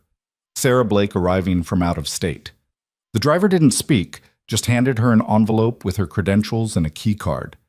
Emily opened it and found a badge with her photo and the name Sarah Blake printed beneath it. Medical staff. Level 2 clearance. She slipped the badge into her jacket pocket and watched the city roll past through the tinted windows. The sun was setting, painting the sky in shades of orange and red, and she felt a strange calm settle over her. This was it. No more preparation, no more rehearsals, just the job. Kane's estate was 40 minutes outside the city, tucked into the hills where property values were measured in acres rather than square feet. The car passed through 2 security checkpoints before reaching the main gate, where guards in dark suits checked her credentials and waved them through. The driveway curved through manicured grounds, past fountains and sculptures, until the mansion came into view, 3 stories of stone and glass, lit up like a beacon. The car stopped at a service entrance, and Emily stepped out. A woman was waiting for her, clipboard in hand, blonde hair pulled back in a severe bun. Miranda Cross. "Sarah Blake?" Cross asked, her voice clipped. "That's me." Cross looked her over, her expression neutral. "Follow me. I'll show you the medical station." They entered through a side door and moved through a maze of service corridors, passing catering staff and security personnel. The air smelled of expensive food and fresh flowers. Emily kept her expression calm, professional, playing the role of someone who'd done this 100 times before. Cross led her to a small room off the main ballroom, set up with basic medical supplies. First aid kit, oxygen tank, defibrillator, standard event coverage. "You'll monitor guests from here," Cross said. "If anyone needs assistance, you respond immediately. Keep it discreet. Mr. Kane values discretion above all else." "Understood." Cross handed her a radio. "Channel 3 is for medical. Channel 5 is for security. Don't use Channel 5 unless it's an emergency." Emily clipped the radio to her belt. "When does the event start?" 30 minutes. Guests are already arriving." Cross checked her clipboard. "I'll be coordinating from the main floor. If you need anything, call me." She left, and Emily was alone. She did a quick inventory of the room, locating the exits, checking the equipment. Everything was exactly as Ortiz had described. She activated the hidden microphone in her kit, a brief double tap that sent a signal back to the federal building. Confirmation that she was in position. Now came the hard part: waiting. The event began right on schedule. Emily could hear the murmur of conversation, the clink of glasses, music from a string quartet. She stayed in the medical room, monitoring the radio chatter, waiting for the right moment. Her objective was the second floor, but she needed a reason to be there. A medical emergency would work, but it had to be convincing. 40 minutes in, she heard Cross's voice over the radio. "Medical to ballroom. Guest experiencing chest pain near the West Bar." Emily grabbed her kit and moved quickly, weaving through the crowd. She found the guest, a man in his 70s, pale and sweating, and knelt beside him. Took his pulse, checked his breathing. Possible angina. Not immediately life-threatening, but enough to justify action. "I need to get him somewhere quiet," she said to Cross, who'd appeared at her elbow. "Is there a room nearby?" Cross hesitated, then nodded. "Second floor. There's a sitting room." "Perfect." 2 security guards helped Emily get the man upstairs, and she noted the layout as they moved. Hallways, doors, camera positions. The sitting room was at the end of the corridor, and Kane's office was 3 doors down on the right, exactly where the blueprint said it would be. She treated the guest, gave him aspirin, monitored his vitals until he stabilized. The guards waited outside, and Emily used the time to scan the hallway through the crack in the door. Security patrol had just passed. She had maybe 8 minutes before the next one. She told the guards the guest needed rest and closed the door. Then she moved. The hallway was empty. Emily slipped out of the sitting room and headed for Kane's office, her movements quick and silent. The keycard Cross had given her worked on the first try, and the door clicked open. She stepped inside and closed it behind her. The office was large, dominated by a massive desk and floor-to-ceiling windows overlooking the grounds. Emily moved to the desk and found the safe behind a painting on the wall. Classic. She pulled out Ortiz's decoder, placed it against the lock, and activated it. The device hummed softly, cycling through combinations. Emily turned away from it and started searching the desk drawers, looking for anything useful. Financial records. Correspondence. A ledger with names and numbers that looked like transactions. She pulled out her phone and started photographing everything, her hands steady despite the adrenaline flooding her system. The decoder beeped. Combination cracked. Emily opened the safe and found stacks of documents inside. Contracts, bank statements, communications with names she recognized from Walsh's briefings. She photographed it all, working as fast as she dared. This was enough.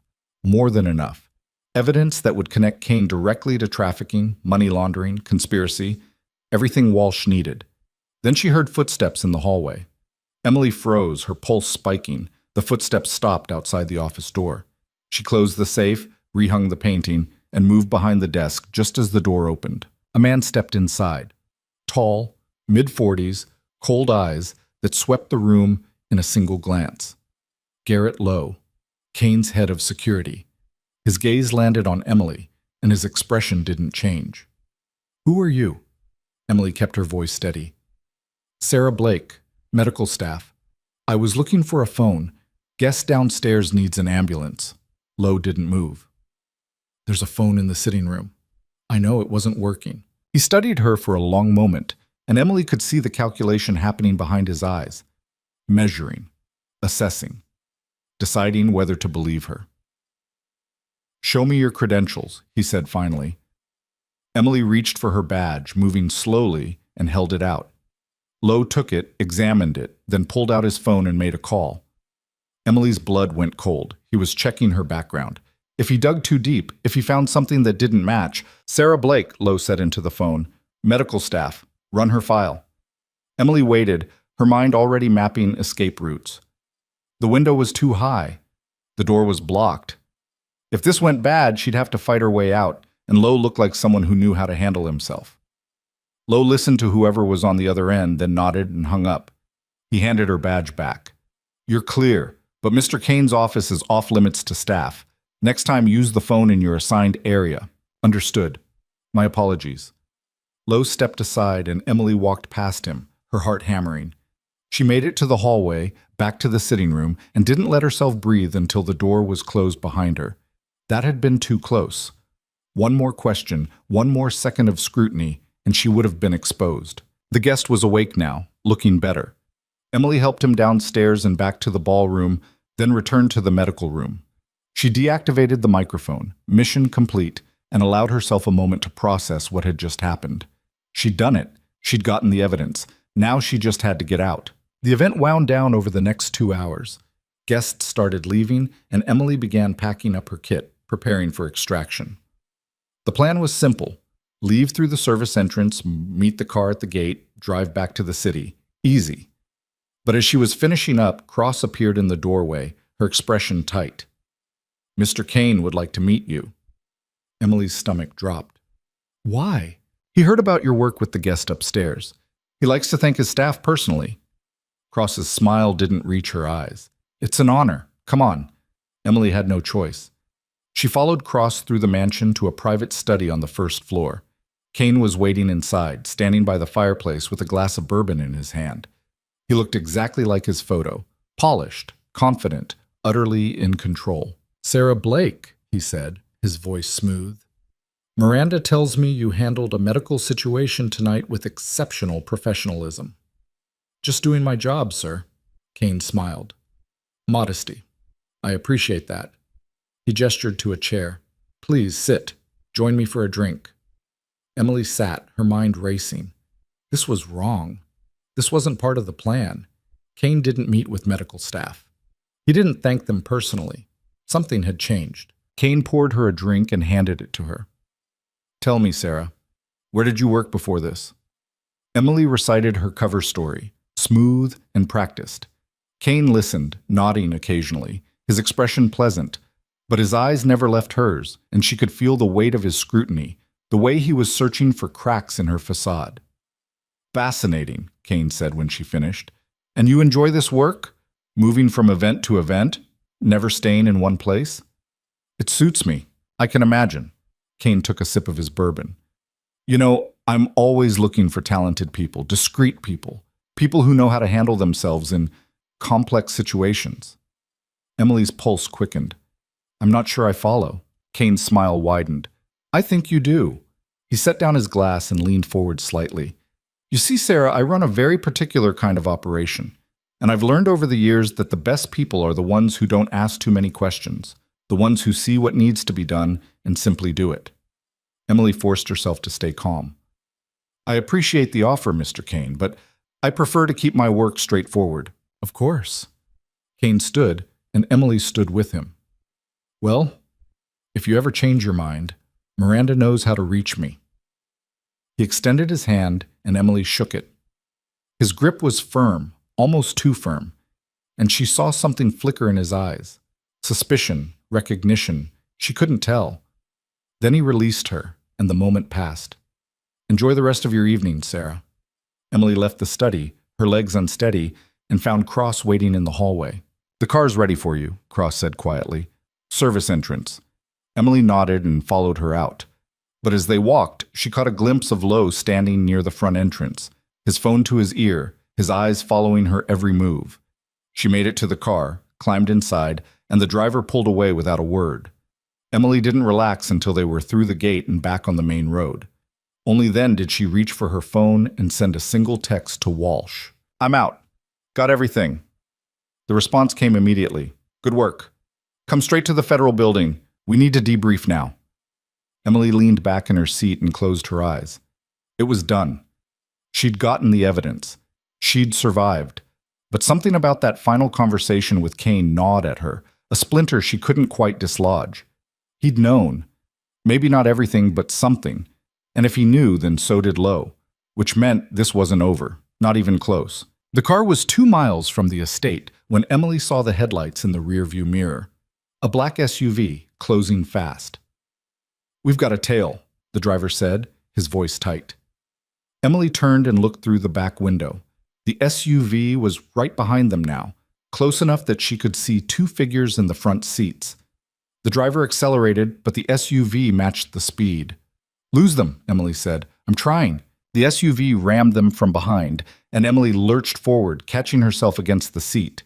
The driver swore and swerved, but the SUV rammed them again, harder this time. The car skidded, tires screaming, and then they were spinning, the world tilting sideways. They hit the guardrail, and everything went dark. Emily woke to the taste of copper and the sound of breaking glass. Her head was ringing, vision blurred, and for a moment she couldn't remember where she was or why everything hurt. Then it came back in fragments, the SUV, the impact, the world spinning. She was still in the car, but it was on its side now. The driver's door crumpled inward. The driver was slumped over the wheel, not moving. She tried her seatbelt. Jammed. Emily pulled the knife from her ankle holster, the one Walsh didn't know about, and sawed through the fabric. The belt released and she dropped sideways, catching herself against the door. Pain shot through her ribs. Bruised, maybe cracked. She'd had worse. Through the shattered windshield, she could see the SUV stopped 50 feet ahead, doors opening. 2 men climbed out, both armed. Emily recognized one of them from Kane's estate, part of the security detail. They weren't here to check if she was okay. She reached for the driver, checking his pulse. Weak but present. Unconscious. She couldn't move him, couldn't help him, and staying here meant dying with him. Emily grabbed her bag from the footwell, shoved the door open, and crawled out onto the pavement. The night air was cold against her face. They were on a stretch of highway outside the city, no other cars in sight. Trees on both sides. Darkness everywhere except the headlights from the SUV cutting through the wreckage. Emily stayed low, using the overturned car as cover, and assessed her options. 2 armed men. No backup. Phone shattered in the crash. Radio dead. She still had the emergency earpiece Walsh had given her. Emily pulled it from her pocket and pressed it into her ear, then activated it with 2 quick taps. No response, but that was expected. One-way communication. They could hear her now, wherever they were monitoring, if they were monitoring. Walker and Simmons, one of the men called out, his voice carrying across the distance. Federal agents, step out where we can see you. Emily's blood went cold. They were claiming to be federal, which meant either they had fake credentials or worse. They actually were federal. Kane had people everywhere, Walsh had said. In law enforcement, in hospitals, in places we're supposed to trust. She looked at the driver again. He wasn't moving. If these men were really agents, they'd be calling for medical assistance. Instead, they were advancing with weapons drawn. Emily moved, not toward them, but away, using the car as cover and then braking for the tree line. She heard shouting behind her, then gunfire. Bullets slammed into the asphalt near her feet, and she pushed harder, ignoring the pain in her ribs. The trees swallowed her in seconds, branches whipping at her face as she ran. Behind her, flashlights cut through the darkness. They were coming. Emily changed direction, angling downhill toward what sounded like running water. A creek, maybe. Something that would mask her trail. Her lungs burned and her vision kept swimming, but she didn't stop, couldn't stop. She reached the creek and splashed into it, the icy water shocking her system into sharper focus. Followed it downstream for 200 yards, then climbed out on the opposite bank and kept moving. The flashlights were still behind her, but farther now, the voices fainter. She'd bought herself time. Not much, but enough. Emily found a dense thicket and crawled into it, pressing herself flat against the ground. She could hear them searching, spreading out, coordinating over radios. Professional, trained, and they weren't giving up. She waited. 5 minutes. 10. The sounds gradually faded as they moved farther away, expanding their search perimeter. Emily gave it another 5 minutes, then started moving again, parallel to the highway but staying in the trees. She needed to reach a road, flag down a car, get to somewhere public where Kane's people couldn't touch her. It took 40 minutes of stumbling through the darkness before she saw lights ahead. A gas station, small and run down, sitting at a crossroads with a single pickup truck parked out front. Emily approached carefully, checking for surveillance, for any sign that someone was watching. Nothing. Just a tired-looking clerk through the window, and fluorescent lights that flickered like they were about to give up. She walked inside, and the clerk looked up from his phone. His eyes widened slightly at her appearance. Torn clothes, blood on her face, moving like every step hurt. But he didn't say anything, just watched. "I need to use your phone," Emily said. The clerk hesitated, then pushed a cordless across the counter. Emily dialed Walsh's number from memory. It rang 4 times before he answered. "Walsh? It's Carter." Silence. Then, "Jesus Christ, where are you?" "Gas station off Highway 9, maybe 20 miles from the city. The driver's still at the crash site. He needs medical." "We know. We've been tracking the earpiece. Units are already en route." Walsh's voice was tight. "What happened?" 2 men claiming to be federal agents tried to kill me. They had credentials." Another pause. "Describe them." Emily did, and she heard Walsh cursing under his breath. "That's Simmons and Walker. They are federal, DEA task force. We've been working with them for months." "Well, they're working for Kane now." "That's not possible." "I'm telling you what I saw. They rammed us, waited for us to crash, then came after me with weapons drawn. They weren't trying to arrest me, Walsh. They were trying to clean up." She could hear Walsh breathing on the other end, processing. "Stay where you are. I'm sending a team to pick you up." "No." "Carter, you have a leak. Maybe more than one. I'm not sitting still and waiting to find out how deep it goes." Emily glanced at the clerk, who was pretending not to listen. "I'm going dark, 48 hours. If I'm not back by then, assume I'm dead. That's not how this works. It is now." Emily hung up before he could argue. The clerk was staring at her now, no longer pretending. Emily pulled out the cash from her bag, $300, emergency money, and set half of it on the counter. "I need your truck," she said. The clerk blinked. "What?" "Your truck. I'll leave it at a police station in the city with the keys in the visor. You'll get it back tomorrow." "Lady, I don't know what you're mixed up in, but..." Emily added the rest of the cash to the pile. "Please." The clerk looked at the money, then at her face, then back at the money. Finally, he reached under the counter and pulled out a set of keys. "Blue Chevy out front. It's got a busted taillight and the radio's broken, but it runs." "Thank you." Emily took the keys and left before he could change his mind. The truck started on the first try, and she pulled out onto the highway heading east, away from the city. She needed time to think, to plan, to figure out her next move without federal oversight or Kane's people breathing down her neck. The evidence she'd gathered was still on her phone, and her phone was back in the wreckage. But she'd sent the photos to a secure server before leaving Kane's estate. Ortiz had insisted on redundancy. The evidence existed. The question was whether Walsh could use it, or if Kane's corruption ran so deep that it wouldn't matter. Emily drove for 2 hours before finding a motel on the outskirts of a town she didn't recognize. The kind of place that didn't ask questions if you paid cash. She checked in under a fake name, locked the door, and collapsed onto the bed. Her entire body ached. The adrenaline was wearing off now, leaving behind exhaustion and pain and the creeping realization of how close she'd come to dying. She stared at the ceiling and thought about the driver, about whether he'd survived, about Simmons and Walker, federal agents who'd sold out to a criminal, about Miranda Cross, who'd put her in that room with Kane knowing exactly what was happening, about how many other people in positions of trust were working for the wrong side. Emily's phone buzzed. She'd grabbed the burner from her go bag before leaving the truck, one of 3 she kept for emergencies. The text was from an unknown number. "You're making a mistake. Come in. We can protect you. Walsh." Emily deleted it without responding. Another text came through a minute later, different number. "The driver's alive. Critical but stable. You did good getting him help." That one she believed. Emily closed her eyes and let herself feel the relief for exactly 10 seconds. Then she pushed it away and focused on what came next. She couldn't stay dark forever. Eventually Kane would find her, or the feds would, or she'd run out of places to hide, which meant she needed to take the offensive, needed to find a way to expose Kane that didn't rely on corrupted federal agents or a justice system he'd already bought his way into. The answer came to her around 3 in the morning, when she was too wired to sleep. She sat up, pulled out the burner phone, and started making calls. The first was to a journalist she'd met years ago during her military service, someone who'd covered overseas operations and had a reputation for publishing stories the government didn't want public. His name was Marcus Reed, and he answered on the 5th ring sounding like she'd woken him up. "This better be important." "It is. Remember that favor you said you owed me?" Reed was silent for a moment. "That was 6 years ago." "I'm calling it in." She heard him moving, probably getting out of bed. "What do you need?" "I've got evidence of a trafficking network run by a high-profile businessman.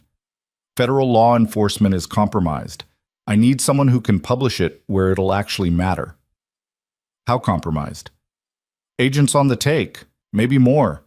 I don't know how deep it goes." Reed exhaled slowly. "That's heavy. You're sure about this?" "I saw it myself, photographed everything." "Where are you?" Emily gave him the name of the motel. "Can you be here by morning?" "I can be there in 3 hours." Reed arrived at dawn in a rental car, looking exactly as Emily remembered. Mid-40s, permanently rumpled, eyes that missed nothing.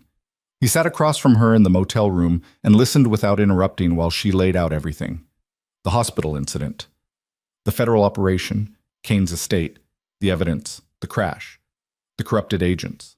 When she finished, Reed leaned back in his chair. "You've got proof of all this?" "The photos are on a secure server. I can get you access." "And you're willing to go on record?" Emily hesitated. Going public meant giving up any chance at anonymity, meant Kane would know exactly who destroyed him, meant spending the rest of her life looking over her shoulder. But staying silent meant letting him win. "Yeah," she said. "I'll go on record." Reed pulled out his laptop and started typing. "I'll need to verify everything independently, talk to sources, cross-reference the documents, build the case airtight so they can't claim it's fabricated." "How long?" 48 hours. Maybe less if I can get the evidence today." Emily gave him the server credentials Ortiz had set up, and Reed spent the next hour downloading files and making notes. She watched him work, feeling something shift inside her. This was it. No more hiding, no more pretending to be someone she wasn't. She was burning every bridge, every cover, every carefully constructed lie, and walking straight into the fire. Reed looked up from his laptop. "This is solid, better than solid. If even half of this holds up, Kane's done." "What about the federal agents? Simmons and Walker?" "Them too. Internal Affairs will have a field day." Reed closed the laptop. "But I need to ask, what happens to you after this goes public?" "I'll deal with it." "That's not an answer." Emily met his eyes. "I don't have a better one."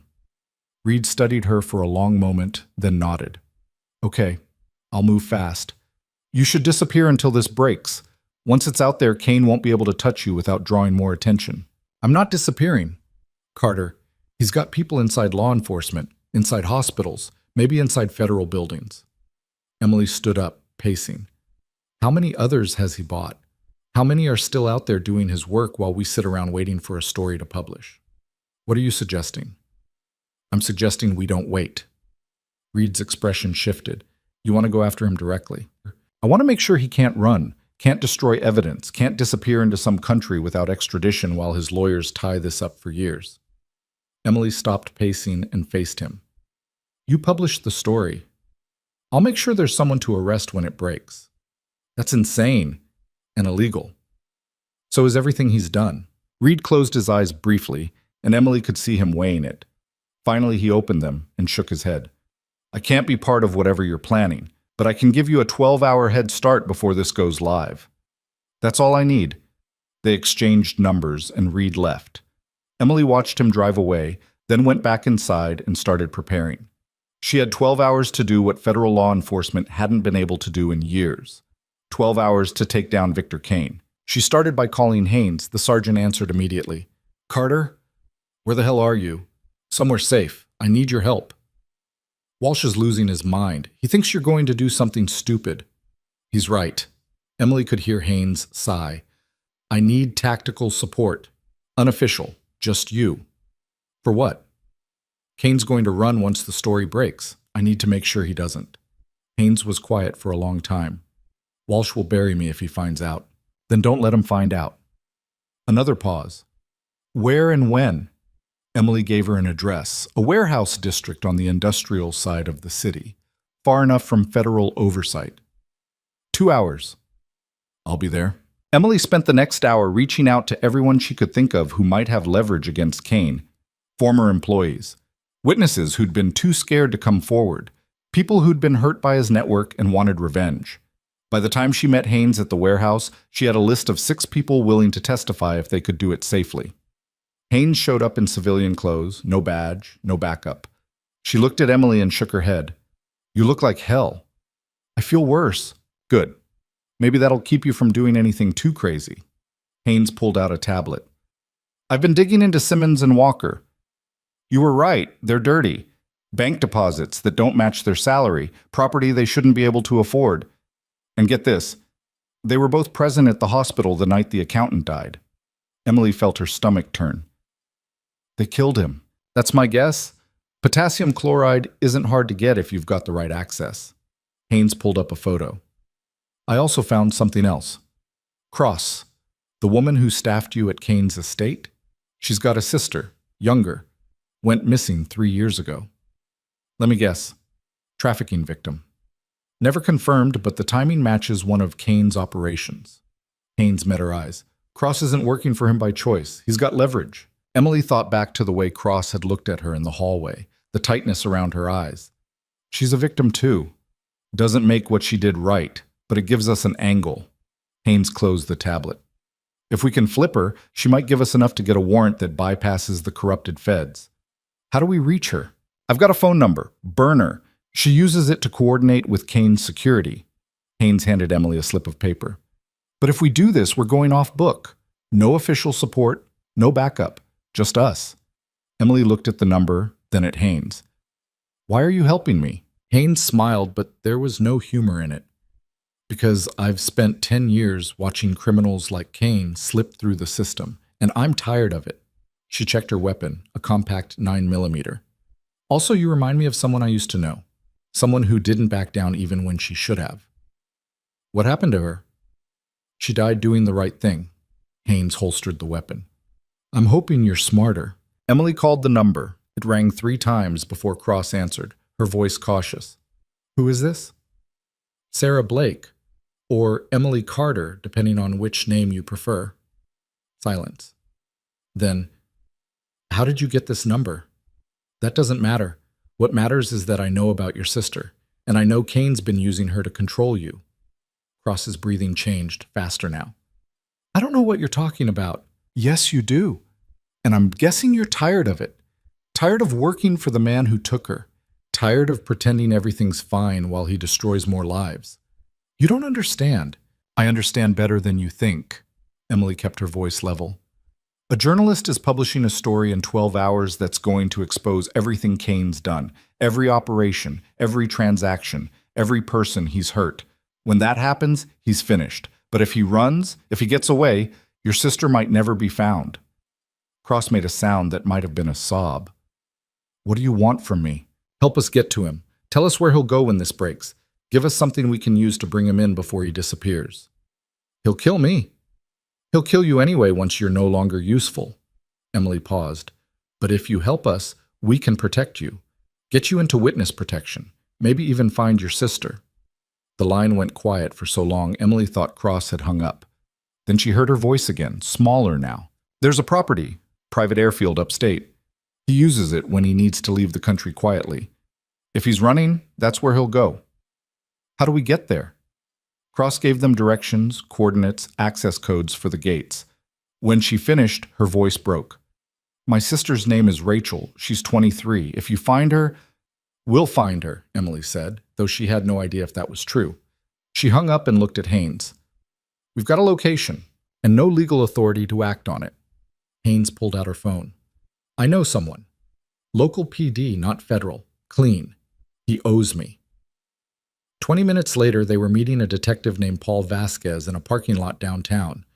He listened to the shortened version of the story, looked at the evidence Haynes showed him, and nodded slowly. This is going to make a lot of powerful people very unhappy. That's the idea, Emily said. Vasquez pulled out his radio. I can get a unit to the airfield, but if Kane's already there, we might need more than local PD. He won't be there yet, Haynes said. The story doesn't break for another 10 hours. He doesn't know we're coming. Then we better move fast. They took 2 cars. Vasquez and 3 uniformed officers in one, Emily and Haynes in the other. The drive upstate took 90 minutes, and Emily spent the time going over the plan. Simple. Secure the airfield. Wait for Kane. Take him into custody before he could board his plane. No federal involvement. No corrupted agents. Just clean arrests and solid evidence. It sounded good in theory. Emily had learned a long time ago that theory and reality rarely matched. They arrived at the airfield just after noon. It was small, private, surrounded by chain-link fence with a single access road. A hangar sat at the far end of the runway, and Emily could see a plane inside, sleek, white, engines already warming up. He's here, Haynes said quietly. Vasquez pulled his car across the access road, blocking it. His officers spread out, taking positions near the fence. Emily and Haynes approached on foot, using the fence line as cover. Through the hangar's open door, Emily could see movement, multiple people. Security, probably. And somewhere in there, Kane.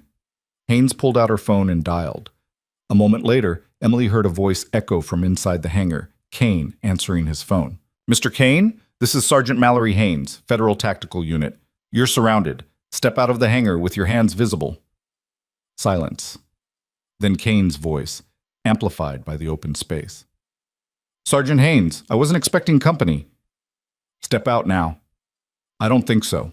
Gunfire erupted from inside the hangar, muzzle flashes bright in the dim interior. Emily and Haynes hit the ground, bullets tearing through the chain link above them. Vasquez's officers returned fire, and the air filled with the crack of weapons and the smell of cordite. Emily crawled forward, using a concrete barrier as cover, and got a better angle on the hangar. She could see 3 men now, security, armed with rifles, firing from behind the plane. No sign of Kane. He's making for the plane, Haynes shouted. Emily moved without thinking, sprinting toward the hangar's side entrance. Bullets kicked up dirt near her feet, but she didn't stop. Reached the door, kicked it open, and entered low. The interior was chaos, security firing, Vasquez's officers returning shots, smoke and noise everywhere. And there was Kane, climbing the plane's stairs with a briefcase in hand. Emily raised her weapon, the .38 from her go bag, and aimed. Don't move! Kane froze, 1 foot on the stairs, and turned to look at her.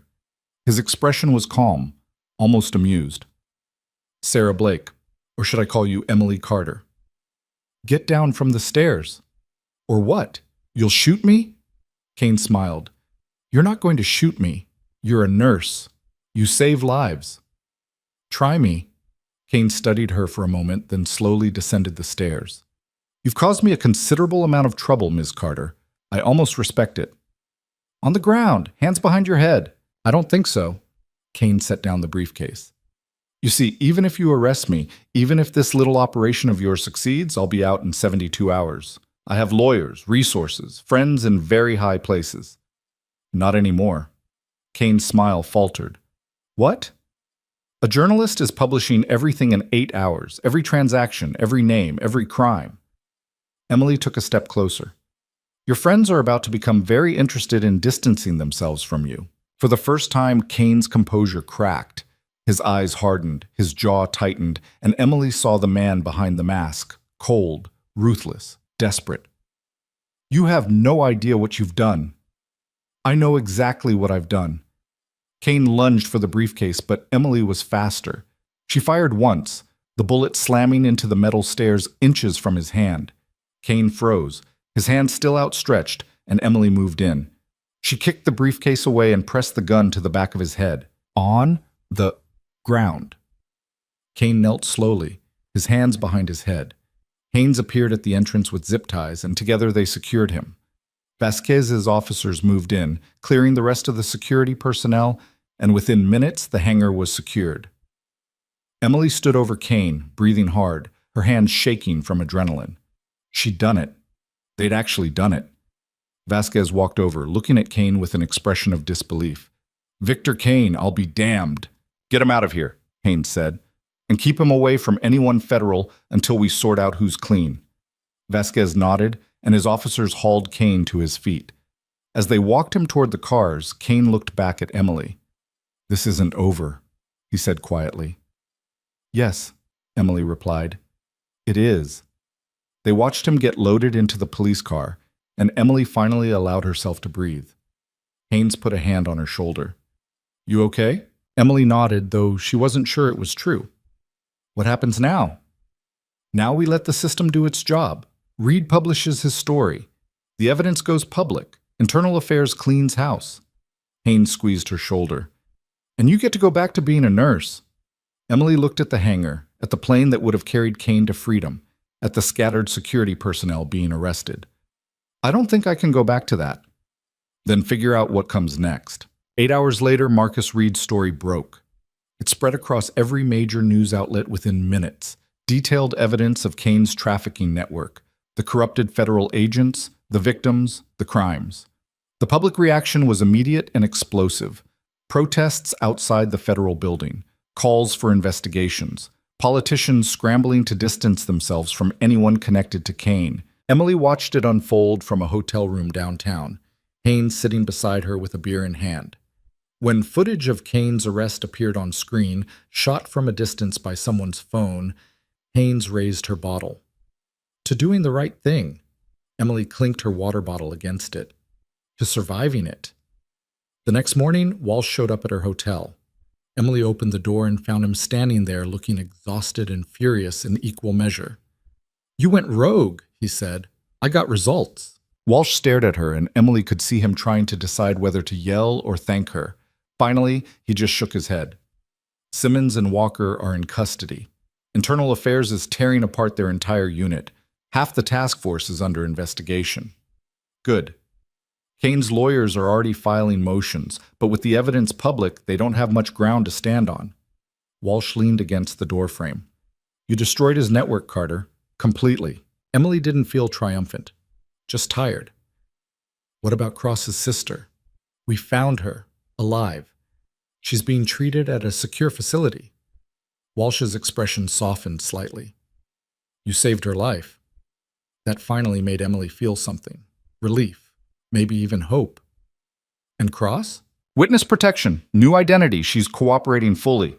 Walsh pulled out a card. His actual card this time, not a burner. I wanted to offer you something. A position. Consulting work with our unit. Your skills, your instincts. We could use someone like you. Emily took the card but didn't look at it. I need time to think. I figured. Walsh straightened.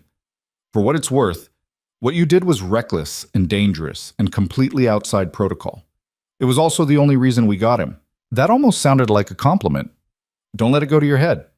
Walsh turned to leave, then paused. Oh, and Redwood General called. They want to talk to you, something about your suspension being lifted.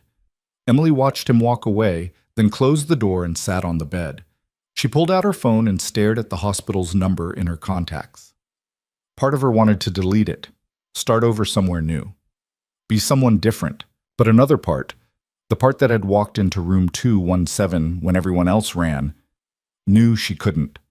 She dialed the hospital. The director of nursing answered, and her voice was different than before, warmer.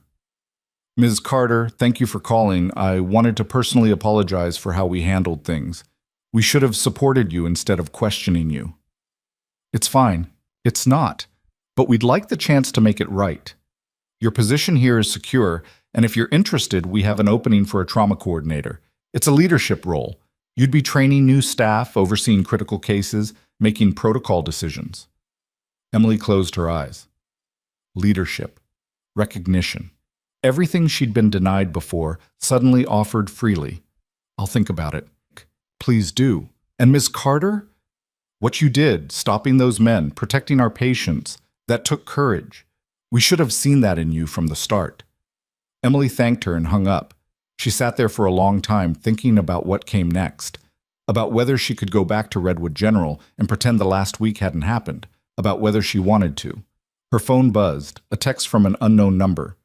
There's a package for you at the front desk. Read. Emily went downstairs and found a manila envelope waiting. Inside was a printed copy of Reed's article, along with a note. You changed everything. Thank you. M.R. She read the article standing in the lobby, and for the first time she saw the full scope of what they'd accomplished. Kane's network dismantled, victims rescued, corrupted agents exposed. Justice, messy and imperfect, but real. At the bottom of the article was a quote attributed to an unnamed source who'd stopped an attack at Redwood General Hospital and later provided critical intelligence in taking down Kane's operation. Sometimes the quietest people are the ones carrying the heaviest weight, and sometimes they're the only ones strong enough to lift everyone else up when the world falls apart. Emily folded the article and put it back in the envelope. Then she walked outside into the afternoon sun, squinting against the brightness, and pulled out her phone one more time. She called Haynes. Carter, what's up? That consulting position Walsh mentioned. Is it real? Far as I know. Emily took a breath. Tell him I'm interested, but I've got a condition. What's that? I want oversight authority. No more operations where I'm kept in the dark. No more being used as an asset without knowing the full picture. Haynes laughed. You know that's not how the federal government works. Then they can find someone else. There was a pause. Then Haynes's voice came back more serious. I'll tell him. But Carter, don't expect them to say yes. I don't expect anything anymore, Emily said. I just know what I'm worth. She hung up and started walking. She didn't know where she was going yet. Didn't know if she'd go back to Redwood General or take Walsh's offer or disappear into another anonymous life. But for the first time in 4 years, she wasn't running from who she used to be. She was deciding who she wanted to become. Behind her, in the hotel lobby, a man in a dark suit watched her leave. He pulled out his phone and made a call, his voice low and urgent. She's moving, alone, unprotected. On the other end, a voice Emily would have recognized answered, Good. Tell Garrett to finish what we started. Emily felt it before she saw it, the prickling awareness that came from years of training, the instinct that separated survivors from casualties. Someone was following her. She kept walking, her pace steady, her hands loose at her sides. The street was busy enough, people moving between shops and cafes, but not crowded enough to disappear into. She needed to get somewhere public, somewhere with witnesses. She turned left at the next corner, then immediately ducked into a coffee shop. Through the window, she watched the street. A man in a dark suit paused at the intersection, scanning, then pulled out his phone. Emily recognized the body language, military or law enforcement, definitely trained. He wasn't trying to hide it anymore. She pulled out her burner phone and texted Haynes. I've got a tail. Dark suit, 6'2", outside Brighton Coffee, on 5th. The response came back in seconds. Don't engage. I'm 10 minutes out. 10 minutes. Emily ordered a coffee she didn't want and took a seat near the back exit. The man outside was still there, talking on his phone, his eyes never leaving the shop entrance.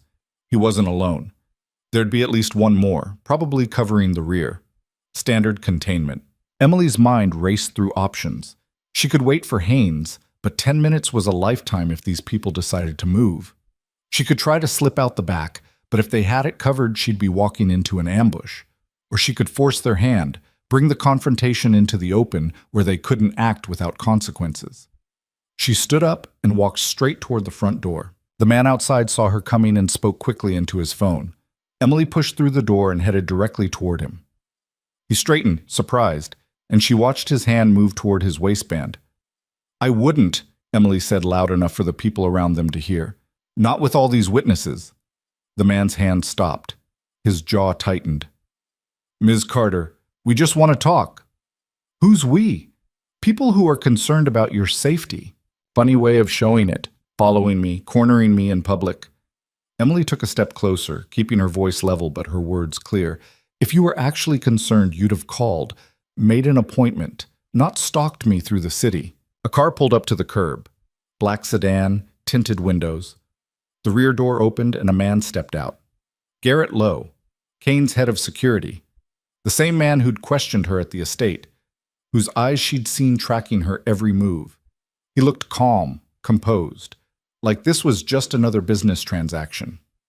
"Miss Carter," Lowe said, "get in the car." "Not happening." "This isn't a request." Emily smiled, but there was no warmth in it. "Then it's a threat, and you're making it in the middle of a busy street with 24 people watching. So go ahead. Try to force me. See what happens." Lowe's expression didn't change, but Emily saw the calculation behind his eyes. He was weighing options, measuring risks. This wasn't how it was supposed to go. They'd expected her to be isolated, vulnerable, easy to grab. Instead, she'd made it impossible for them to act without creating a scene. "You think you're safe because there are people around," Lowe said quietly, "but eventually you'll be alone. And when you are, we'll be waiting." "I'm counting on it." A police cruiser turned onto the street, moving slowly. Emily had noticed it earlier on patrol, and she'd timed this whole confrontation to coincide with its route. Lowe saw it too, and his jaw tightened. He gestured to the man in the suit, and they both got back in the car. The sedan pulled away, disappearing into traffic. Emily didn't move until it was out of sight. Then she exhaled slowly and pulled out her phone. Haynes was calling. "I saw them leave. You okay?" "Yeah, but they'll try again." "I know. That's why we need to end this, now." Haynes's voice was tight with anger. "Kane's in custody, but clearly he's still got people on the outside taking orders." "How is that possible? He's supposed to be isolated." "He's got lawyers visiting him, probably passing messages. We can't prove it, but I'd bet my badge that's how Lowe got his instructions." Haynes paused. "Walsh wants to move you to a safe house." "No." "Carter, they'll just wait me out, or find me anyway. I'm not spending the rest of my life hiding." Emily started walking again, her mind already working through possibilities. "What if we gave them what they want?" "Meaning what?" "They want me isolated, vulnerable. So let's make them think they've got that. Set a trap." Haynes was quiet for a moment. "That's insane." "But it'll work. Maybe. Or it'll get you killed." "You got a better idea?" Another pause. "No, but Walsh is going to lose his mind when he hears this." "Then don't tell him until it's done." They met an hour later in a parking garage downtown. Haynes pulling up in an unmarked car with Torres in the passenger seat. Emily climbed in the back and Haynes handed her a vest. "Body armor. Non-negotiable." Emily put it on without arguing. Torres turned around in his seat, his expression grim. "Here's what we know. Lowe's got at least 3 people working with him. The guy you saw outside the coffee shop, plus 2 others we've identified from surveillance footage. They're all ex-military, all on Kane's payroll." "What's their play?" Emily asked. "From what we can tell, they're going to try to grab you and extract you somewhere they can question you without interference. Find out what evidence you still have, who else you've talked to, whether there are any other loose ends. And then kill me." Torres nodded. "That's the assumption." Haynes pulled up a map on a tablet. "We're going to stage it at this location. Abandoned warehouse district near the docks. You'll go in alone. Make it look like you're meeting someone. We'll have eyes on you the whole time, plus tactical backup positioned within 2 minutes of your location." Emily studied the map. 2 minutes is a long time. "Best we can do without tipping them off. If they see a heavy presence, they'll abort." "What makes you think they'll even take the bait?" "Because Torres is going to let it slip to someone we know is feeding information to Kane's people.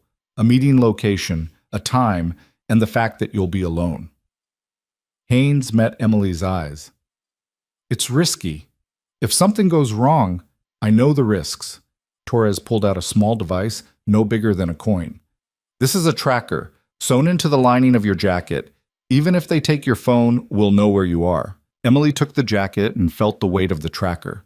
It was solid, reassuring, but she also knew that if Lowe's people were thorough, they'd find it. And then she'd have nothing. "One more thing," Haynes said, pulling out a compact pistol. "I know you've got your .38, but this is better for close quarters. 15 rounds, easier to conceal." Emily checked the weapon, familiar weight in her hands. "When do we do this?" "Tonight, 8 p.m. That gives us time to position everyone and gives Torres time to plant the information." They spent the next few hours going over the plan, rehearsing scenarios, preparing for everything that could go wrong. By the time evening fell, Emily felt the old clarity settling over her, the calm before action, the focus that pushed everything else away. Torres dropped her off 3 blocks from the warehouse, and she walked the rest of the way on foot. The area was industrial, mostly abandoned, streetlights few and far between. Perfect for an ambush. Emily kept her breathing steady, her senses sharp, cataloging every shadow and sound. The warehouse was exactly as Haynes had described. Large, empty, windows broken, graffiti covering the walls. Emily entered through a side door that hung off its hinges and found herself in a vast space filled with rusted equipment and scattered debris. Her footsteps echoed. "Hello?" she called out, making it seem like she was expecting someone. No response. Emily moved deeper into the warehouse, playing the part. She checked her watch. 8:15.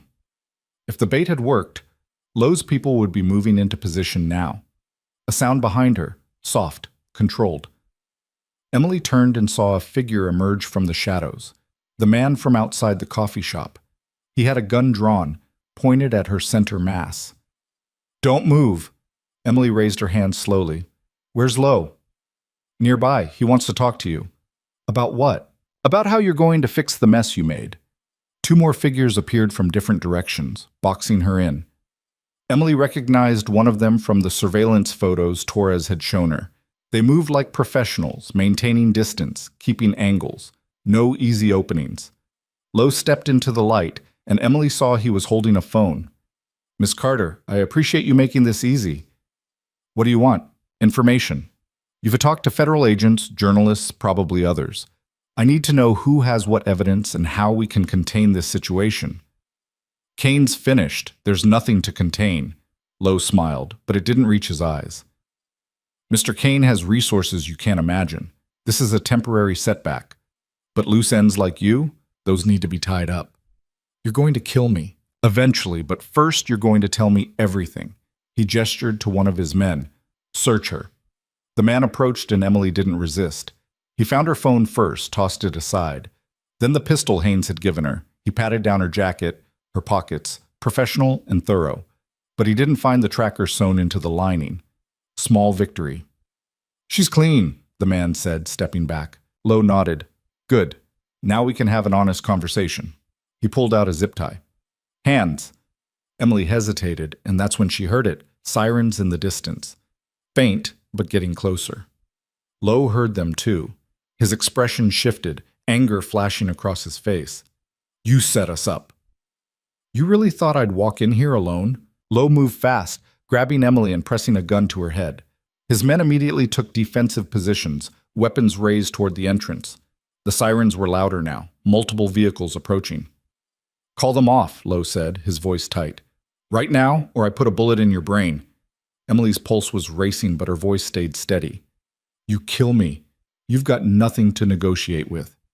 "I'll take my chances." The warehouse doors burst open and tactical officers poured in, flashlights cutting through the darkness, voices shouting commands. Lowe pulled Emily back toward a rear exit, using her as a shield. His men opened fire and the warehouse erupted into chaos. Emily felt Lowe's grip tighten, his gun pressed hard against her temple. They were moving toward the exit, his men covering their retreat. She had maybe seconds before they got outside, got to a vehicle, and this turned into a hostage situation that could last hours. She stopped resisting. Let her body go slack, heavy in his grip. Lowe had to adjust his hold, shifting his weight, and Emily felt the gun move slightly away from her head. Just an inch. Just enough. She drove her elbow back into his solar plexus, hard and fast. Lowe's breath exploded out and his grip loosened. Emily dropped, spinning, and swept his legs. He went down and the gun clattered away. Emily scrambled for it, but one of Lowe's men was already there, raising his weapon toward her. A shot rang out and the man dropped. Emily looked up and saw Haynes at the entrance, her pistol still raised. Torres was beside her, moving forward with tactical officers. The remaining men saw they were outnumbered and dropped their weapons, hands up. Lowe was on his knees, gasping for air. Emily stood over him, and for a moment she thought about picking up his gun, finishing this the way he'd planned to finish her. But she didn't. She just stood there, watching as officers moved in and secured him. Haynes reached her side. "You okay?" Emily nodded, though her hands were shaking now. "Yeah, I'm okay." They watched as Lowe and his men were led out in handcuffs. Torres approached, lowering his weapon. That was too close. "It worked," Emily said. "Barely." Torres looked at Haynes. "Walsh is going to be here any minute. He knows everything." Haynes sighed. "Great." Walsh arrived 10 minutes later, and Emily could see the anger radiating off him before he even spoke. He walked straight up to her, his jaw clenched. "You went operational without authorization. Used federal resources for an unsanctioned trap. Put yourself at risk and endangered my people." Emily met his eyes. "I got results. You could have gotten killed." "But I didn't." Walsh stared at her, and Emily watched him struggle with whether to yell or walk away. Finally, he just shook his head. "You're reckless, insubordinate, and you have absolutely no respect for chain of command." "Is that a job offer?" The corner of Walsh's mouth twitched. "Maybe, but you follow orders from now on. No more going rogue." "I'll think about it." Walsh looked at Haynes. "Get her statement and get her out of here. I've got a scene to process." He walked away, and Emily allowed herself to breathe. Haynes put a hand on her shoulder. "You really are crazy. You know that?" "I've been told." They left the warehouse and drove back to the federal building. Emily gave her statement, signed documents, answered questions until her voice was hoarse. By the time they finished, it was after midnight. Torres offered to drive her home, but Emily declined. "I'll walk. Need to clear my head." She stepped out into the cool night air and started walking, no particular destination in mind. The city was quieter at this hour, the streets mostly empty, and Emily felt the weight of the last week settling onto her shoulders. She'd survived. She'd won. But the cost was starting to show itself in ways she hadn't expected. She thought about Kane sitting in a cell, his empire dismantled. About Lowe and his men, facing charges that would put them away for decades. About the corrupted federal agents, their careers destroyed, their reputations ruined. Justice, messy and imperfect, but real. But she also thought about the victims. The accountant who died trying to do the right thing. The trafficked people whose lives had been destroyed before they'd even had a chance to live. Rachel Cross, Miranda's sister, who'd spent 3 years in hell. Justice didn't bring them back, didn't undo what had been done. All it could do was make sure it stopped happening. Emily's phone buzzed, a text from Marcus Reed. "Follow-up story publishing tomorrow. Your name's going to come out. Thought you should know." Emily stared at the message. She'd known this was coming, known that staying anonymous was never really an option, but seeing it confirmed made it real in a way it hadn't been before. Tomorrow, everyone would know who she was, what she'd done. There'd be no more hiding, no more pretending to be invisible. She texted back. "Thanks for the warning," Reed responded immediately. "For what it's worth, you're going to be a hero to a lot of people. Try to enjoy it." Emily pocketed her phone and kept walking. She didn't feel like a hero. She felt tired, bruised, and uncertain about what came next. But maybe that was okay. Maybe heroes weren't supposed to feel certain. Maybe they were just people who acted anyway. She found herself outside Redwood General Hospital. The ER entrance glowed in the darkness. Ambulances parked in the bay. The familiar rhythm of crisis and care playing out behind those automatic doors. Emily stood there for a long time, watching. Then she walked inside. The ER was busy, organized chaos as always. Emily recognized some of the staff, Sandra at the nurses' station, a few residents she'd worked with, security guards who'd been there the night everything started. They looked up as she entered, and she saw the recognition dawn on their faces. Sandra stood up. "Carter, I didn't think you'd come back." "Neither did I. There's been a lot of talk about what you did at Kane's estate with those federal agents. People are saying you're—" "I'm just a nurse," Emily said quietly. Sandra studied her, and Emily saw understanding in her eyes. Yeah, but you're a damn good one. Dr. Ventura appeared from one of the trauma bays, stopping short when he saw Emily. For a moment, they just looked at each other. Then Ventura walked over. Carter, I heard you might be coming back. Might. Haven't decided yet. Ventura glanced around at the staff, watching them, then gestured toward an empty conference room. Emily followed him inside, and he closed the door. I owe you an apology, he said, not meeting her eyes, for how I treated you, for not listening, for assuming you were less than you are. You weren't wrong to question my judgment. I violated protocols. You saved lives. Mine included. Ventura finally looked at her. The night of the lockdown, when those men came through, I froze. I didn't know what to do. But you did. And I've spent the last week trying to understand how someone I dismissed so completely turned out to be the most capable person in the building. Emily didn't know what to say to that, so she said nothing. Ventura continued. The hospital's offering you the trauma coordinator position. But honestly, I think you're too good for that. You should be teaching, training emergency responders, running programs, not working under people like me who are too blind to see what you are capable of. I'm not looking for a promotion. I'm looking for a place where I can do the work. Then stay. Please. Because this hospital needs people like you. Ventura left, and Emily stood alone in the conference room. She thought about what he'd said, about teaching, training, making a difference on a larger scale. It sounded good in theory, but theory wasn't why she'd become a nurse in the first place. She'd become a nurse because she was good at it, because in the moment when everything fell apart and people needed help, she knew what to do. That hadn't changed. Maybe it never would. Emily walked back out to the ER and found Sandra at the station. Where do you need me? Sandra blinked. You're staying? For tonight, at least. After that, we'll see. Sandra handed her a tablet. Bay 3. Possible cardiac event. Patient stable but needs monitoring. Emily took the tablet and headed for Bay 3. It felt right being back in the rhythm. The noise and chaos and endless stream of people needing help. This was what she knew, what she was good at. Everything else, the federal investigations, the media attention, the job offers, that was all external. This was the core. She worked through the night, falling back into patterns that felt as natural as breathing, taking vitals, prepping IVs, coordinating with doctors, moving between patients with the efficiency she'd built over years of practice. And slowly, she felt the tension that had been coiled in her chest since the warehouse confrontation began to ease.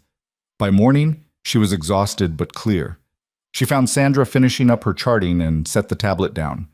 I'm taking the trauma coordinator position. Sandra looked up, surprised. Really? Yeah, but I want to make something clear. I'm not doing it for the title or the recognition. I'm doing it because there are people in this hospital who need better training, who need to know how to act when everything goes wrong, and I can teach them that. I think that's exactly why you should do it. Emily nodded and headed for the locker room. She changed out of her scrubs, grabbed her jacket, and walked out into the early morning light. The city was waking up around her, and she could see the newspaper stands already displaying Reed's article. Her name would be in there. Her face, her story. She bought a copy and sat on a bench outside the hospital, reading. Reed had written it well, factual but compelling, laying out the entire operation from the hospital lockdown to Kane's arrest. He'd included interviews with victims who'd been rescued, with federal agents who'd worked the case, with Miranda Cross, who'd described Emily as the person who gave me the courage to fight back. At the end of the article was a photo. Emily standing outside the warehouse after Lowe's arrest, Haynes beside her, both of them looking exhausted and determined. The caption read, Emily Carter, former Army medic and current nurse at Redwood General Hospital, whose actions led to the dismantling of one of the region's largest trafficking networks. Emily folded the paper and looked up at the sky. The sun was fully up now, bright and warm, and she realized she felt something she hadn't felt in a long time. Peace. Not because everything was resolved, not because there weren't still threats and complications and uncertainty about what came next, but because for the first time in years she wasn't hiding, wasn't pretending to be someone smaller, quieter, less capable than she was. She'd stood up, acted, and faced the consequences, and she'd survived. Her phone rang. Walsh. Carter, you see the article? Yeah. There's going to be press, a lot of it. You want federal protection? No, I'm good. You sure? Because this level of publicity? I'm sure. But thanks. Walsh was quiet for a moment. The consulting position is still open. Whenever you're ready, I'll let you know. She hung up and sat there for another few minutes, watching people come and go from the hospital. Staff arriving for their shifts, patients being discharged, families visiting. The endless cycle of care and crisis and recovery. A young nurse walked past, then stopped and turned back. She looked nervous, maybe 23, fresh out of school. "Excuse me, are you Emily Carter?" Emily nodded. The nurse's face lit up. "I just wanted to say, what you did was incredible. I'm starting in the ER next week, and you're kind of my hero." Emily smiled genuinely. "Don't make me your hero. Just learn the job. Pay attention to your patients. And when something goes wrong, don't wait for someone else to fix it. Act." The nurse nodded, taking it in like gospel. "Thank you. Really." She walked away and Emily stood up. She had somewhere to be. The federal building was across town, and Emily took a cab rather than walking. She was too tired for that. When she arrived, she found Walsh waiting in his office with Haynes and Torres. "Didn't expect you so soon," Walsh said. "Changed my mind about that consulting position. I'm in." Walsh leaned back in his chair. "What changed?" "I realized I'm good at this. Not the nursing, though I'm good at that too, but the other part, the tactical thinking, the field work, the going into dangerous situations and making sure people come out alive." Emily met his eyes. "I spent 4 years trying to forget that part of myself, but it's still there, and maybe instead of running from it, I should use it." Walsh nodded slowly. "Okay, but we do this my way. You follow orders. You work within the system. No more rogue operations. Most of the time." Walsh almost smiled. "I'll take it." He pulled out a folder. "We've got 3 active cases right now: human trafficking, money laundering, organized crime. Your skill set would be useful on all of them." "Where do you want me?" "Start with trafficking. There's a network operating out of the Port District. We need someone who can go undercover, gather intelligence, build a case." He pushed the folder across the desk. "It's dangerous, high risk, but it'll save lives." Emily took the folder and opened it. Photos of victims, evidence logs, maps of the port. It was comprehensive, detailed, and looking at it made her feel something she hadn't felt in a long time. Purpose. "When do I start?" 2 weeks. That gives you time to wrap things up at the hospital and get trained on our protocols." Walsh stood and extended his hand. "Welcome to the team, Carter." Emily shook it. Then she left the federal building and headed back to Redwood General. She had 2 weeks to transition, to train her replacement, to make sure the hospital would be okay without her. But first, she had one more thing to do. Emily found Ventura in his office, reviewing charts.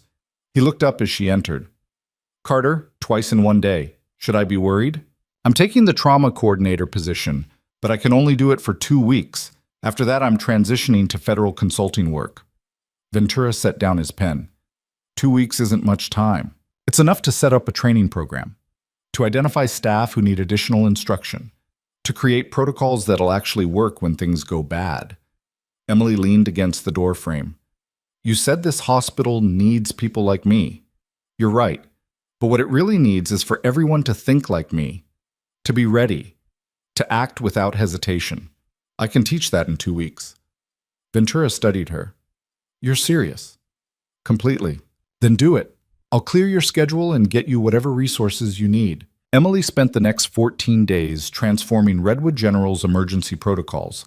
She ran training sessions for nurses, residents, and attending physicians, taught them how to assess threats, how to maintain calm under pressure, how to act decisively when seconds mattered. She created new lockdown procedures, revised communication protocols, and established response teams that could handle everything from active threats to mass casualty events. Some of the staff resisted at first, thought it was overkill, unnecessary, paranoid. But Emily showed them footage from the night of the lockdown, walked them through what had worked and what hadn't, and gradually they started to understand. Sandra became her strongest advocate. She took the training seriously, asked hard questions, pushed for more. By the end of the 2 weeks, she was running drills herself, and Emily knew the hospital would be in good hands. On her last day, Emily stood in the ER and looked around. It felt different now, not because the space had changed, but because the people had. They moved with more confidence, more awareness. They were ready for whatever came next. Ventura found her near the end of her shift.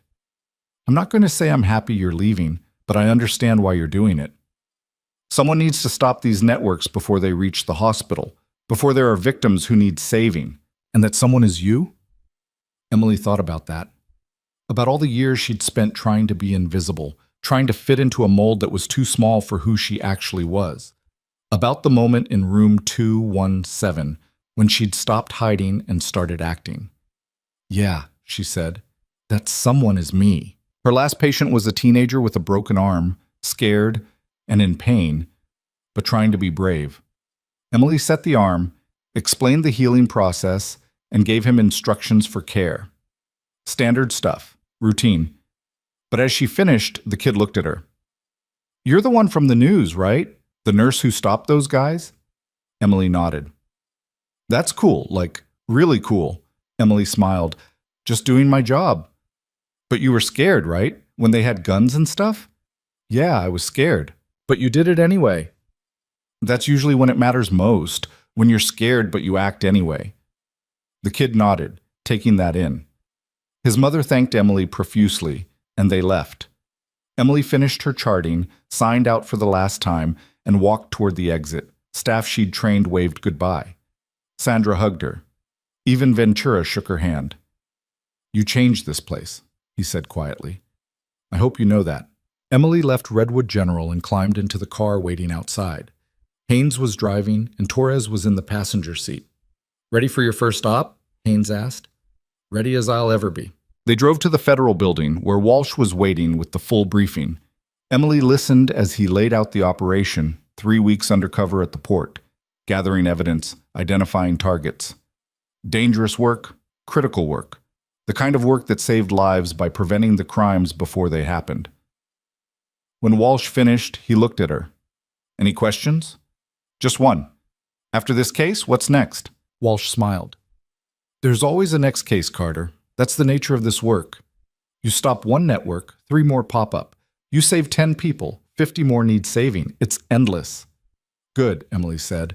"I'm not looking for an ending. I'm looking for a purpose." She spent the next 3 weeks embedded in the Port District, working under an assumed identity, gathering evidence that would eventually lead to the arrest of 37 people and the rescue of 19 trafficking victims. The operation was dangerous, exhausting, and exactly what she needed. When it was over, Walsh offered her a permanent position. Emily accepted. Over the next 6 months, she worked 5 more cases, infiltrated criminal organizations, gathered evidence, saved lives. And slowly she stopped thinking of herself as the quiet nurse who'd been overlooked. She was still that person, still had those skills, that compassion, that drive to help.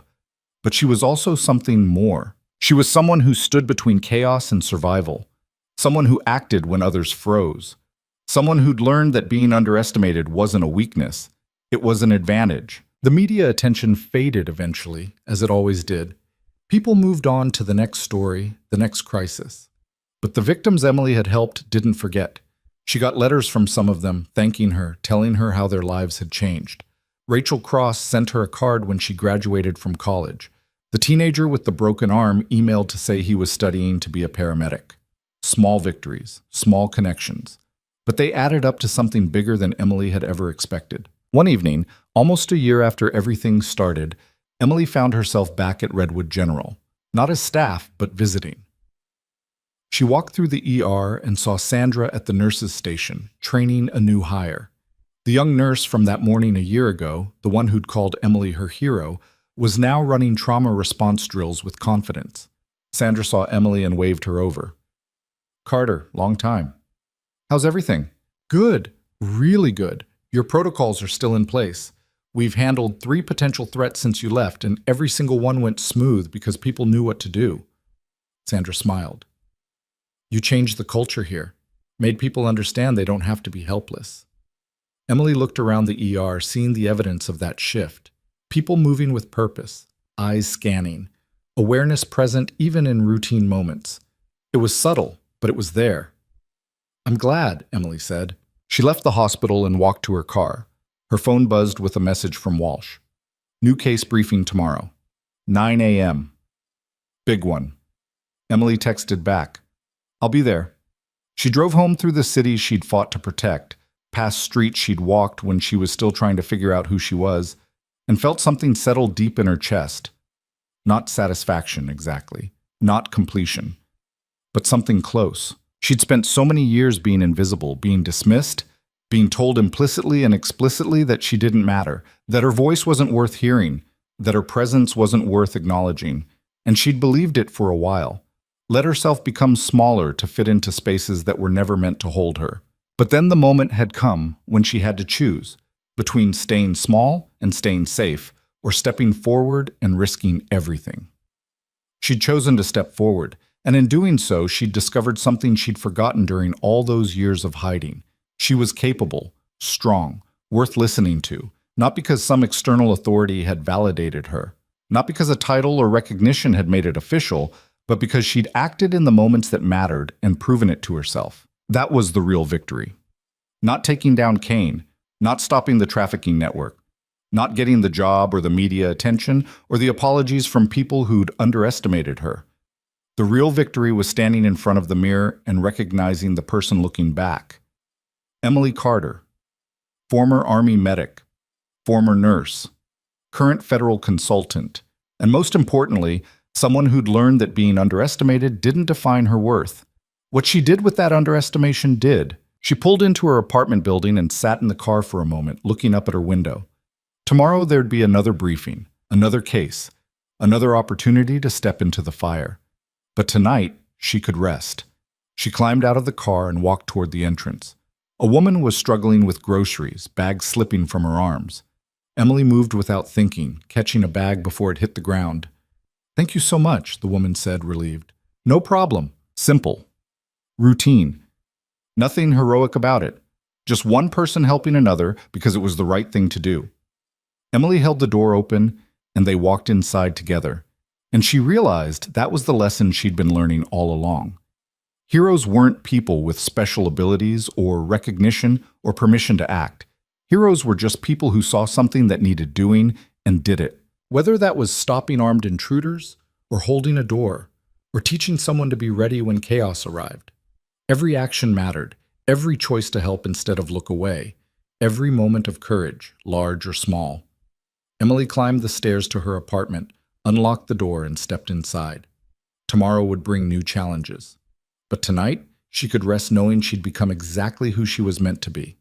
Not despite being overlooked, because of it. Because the people who learned to be strong in silence were the ones who knew real strength wasn't about being seen. It was about seeing what needed to be done and doing it anyway.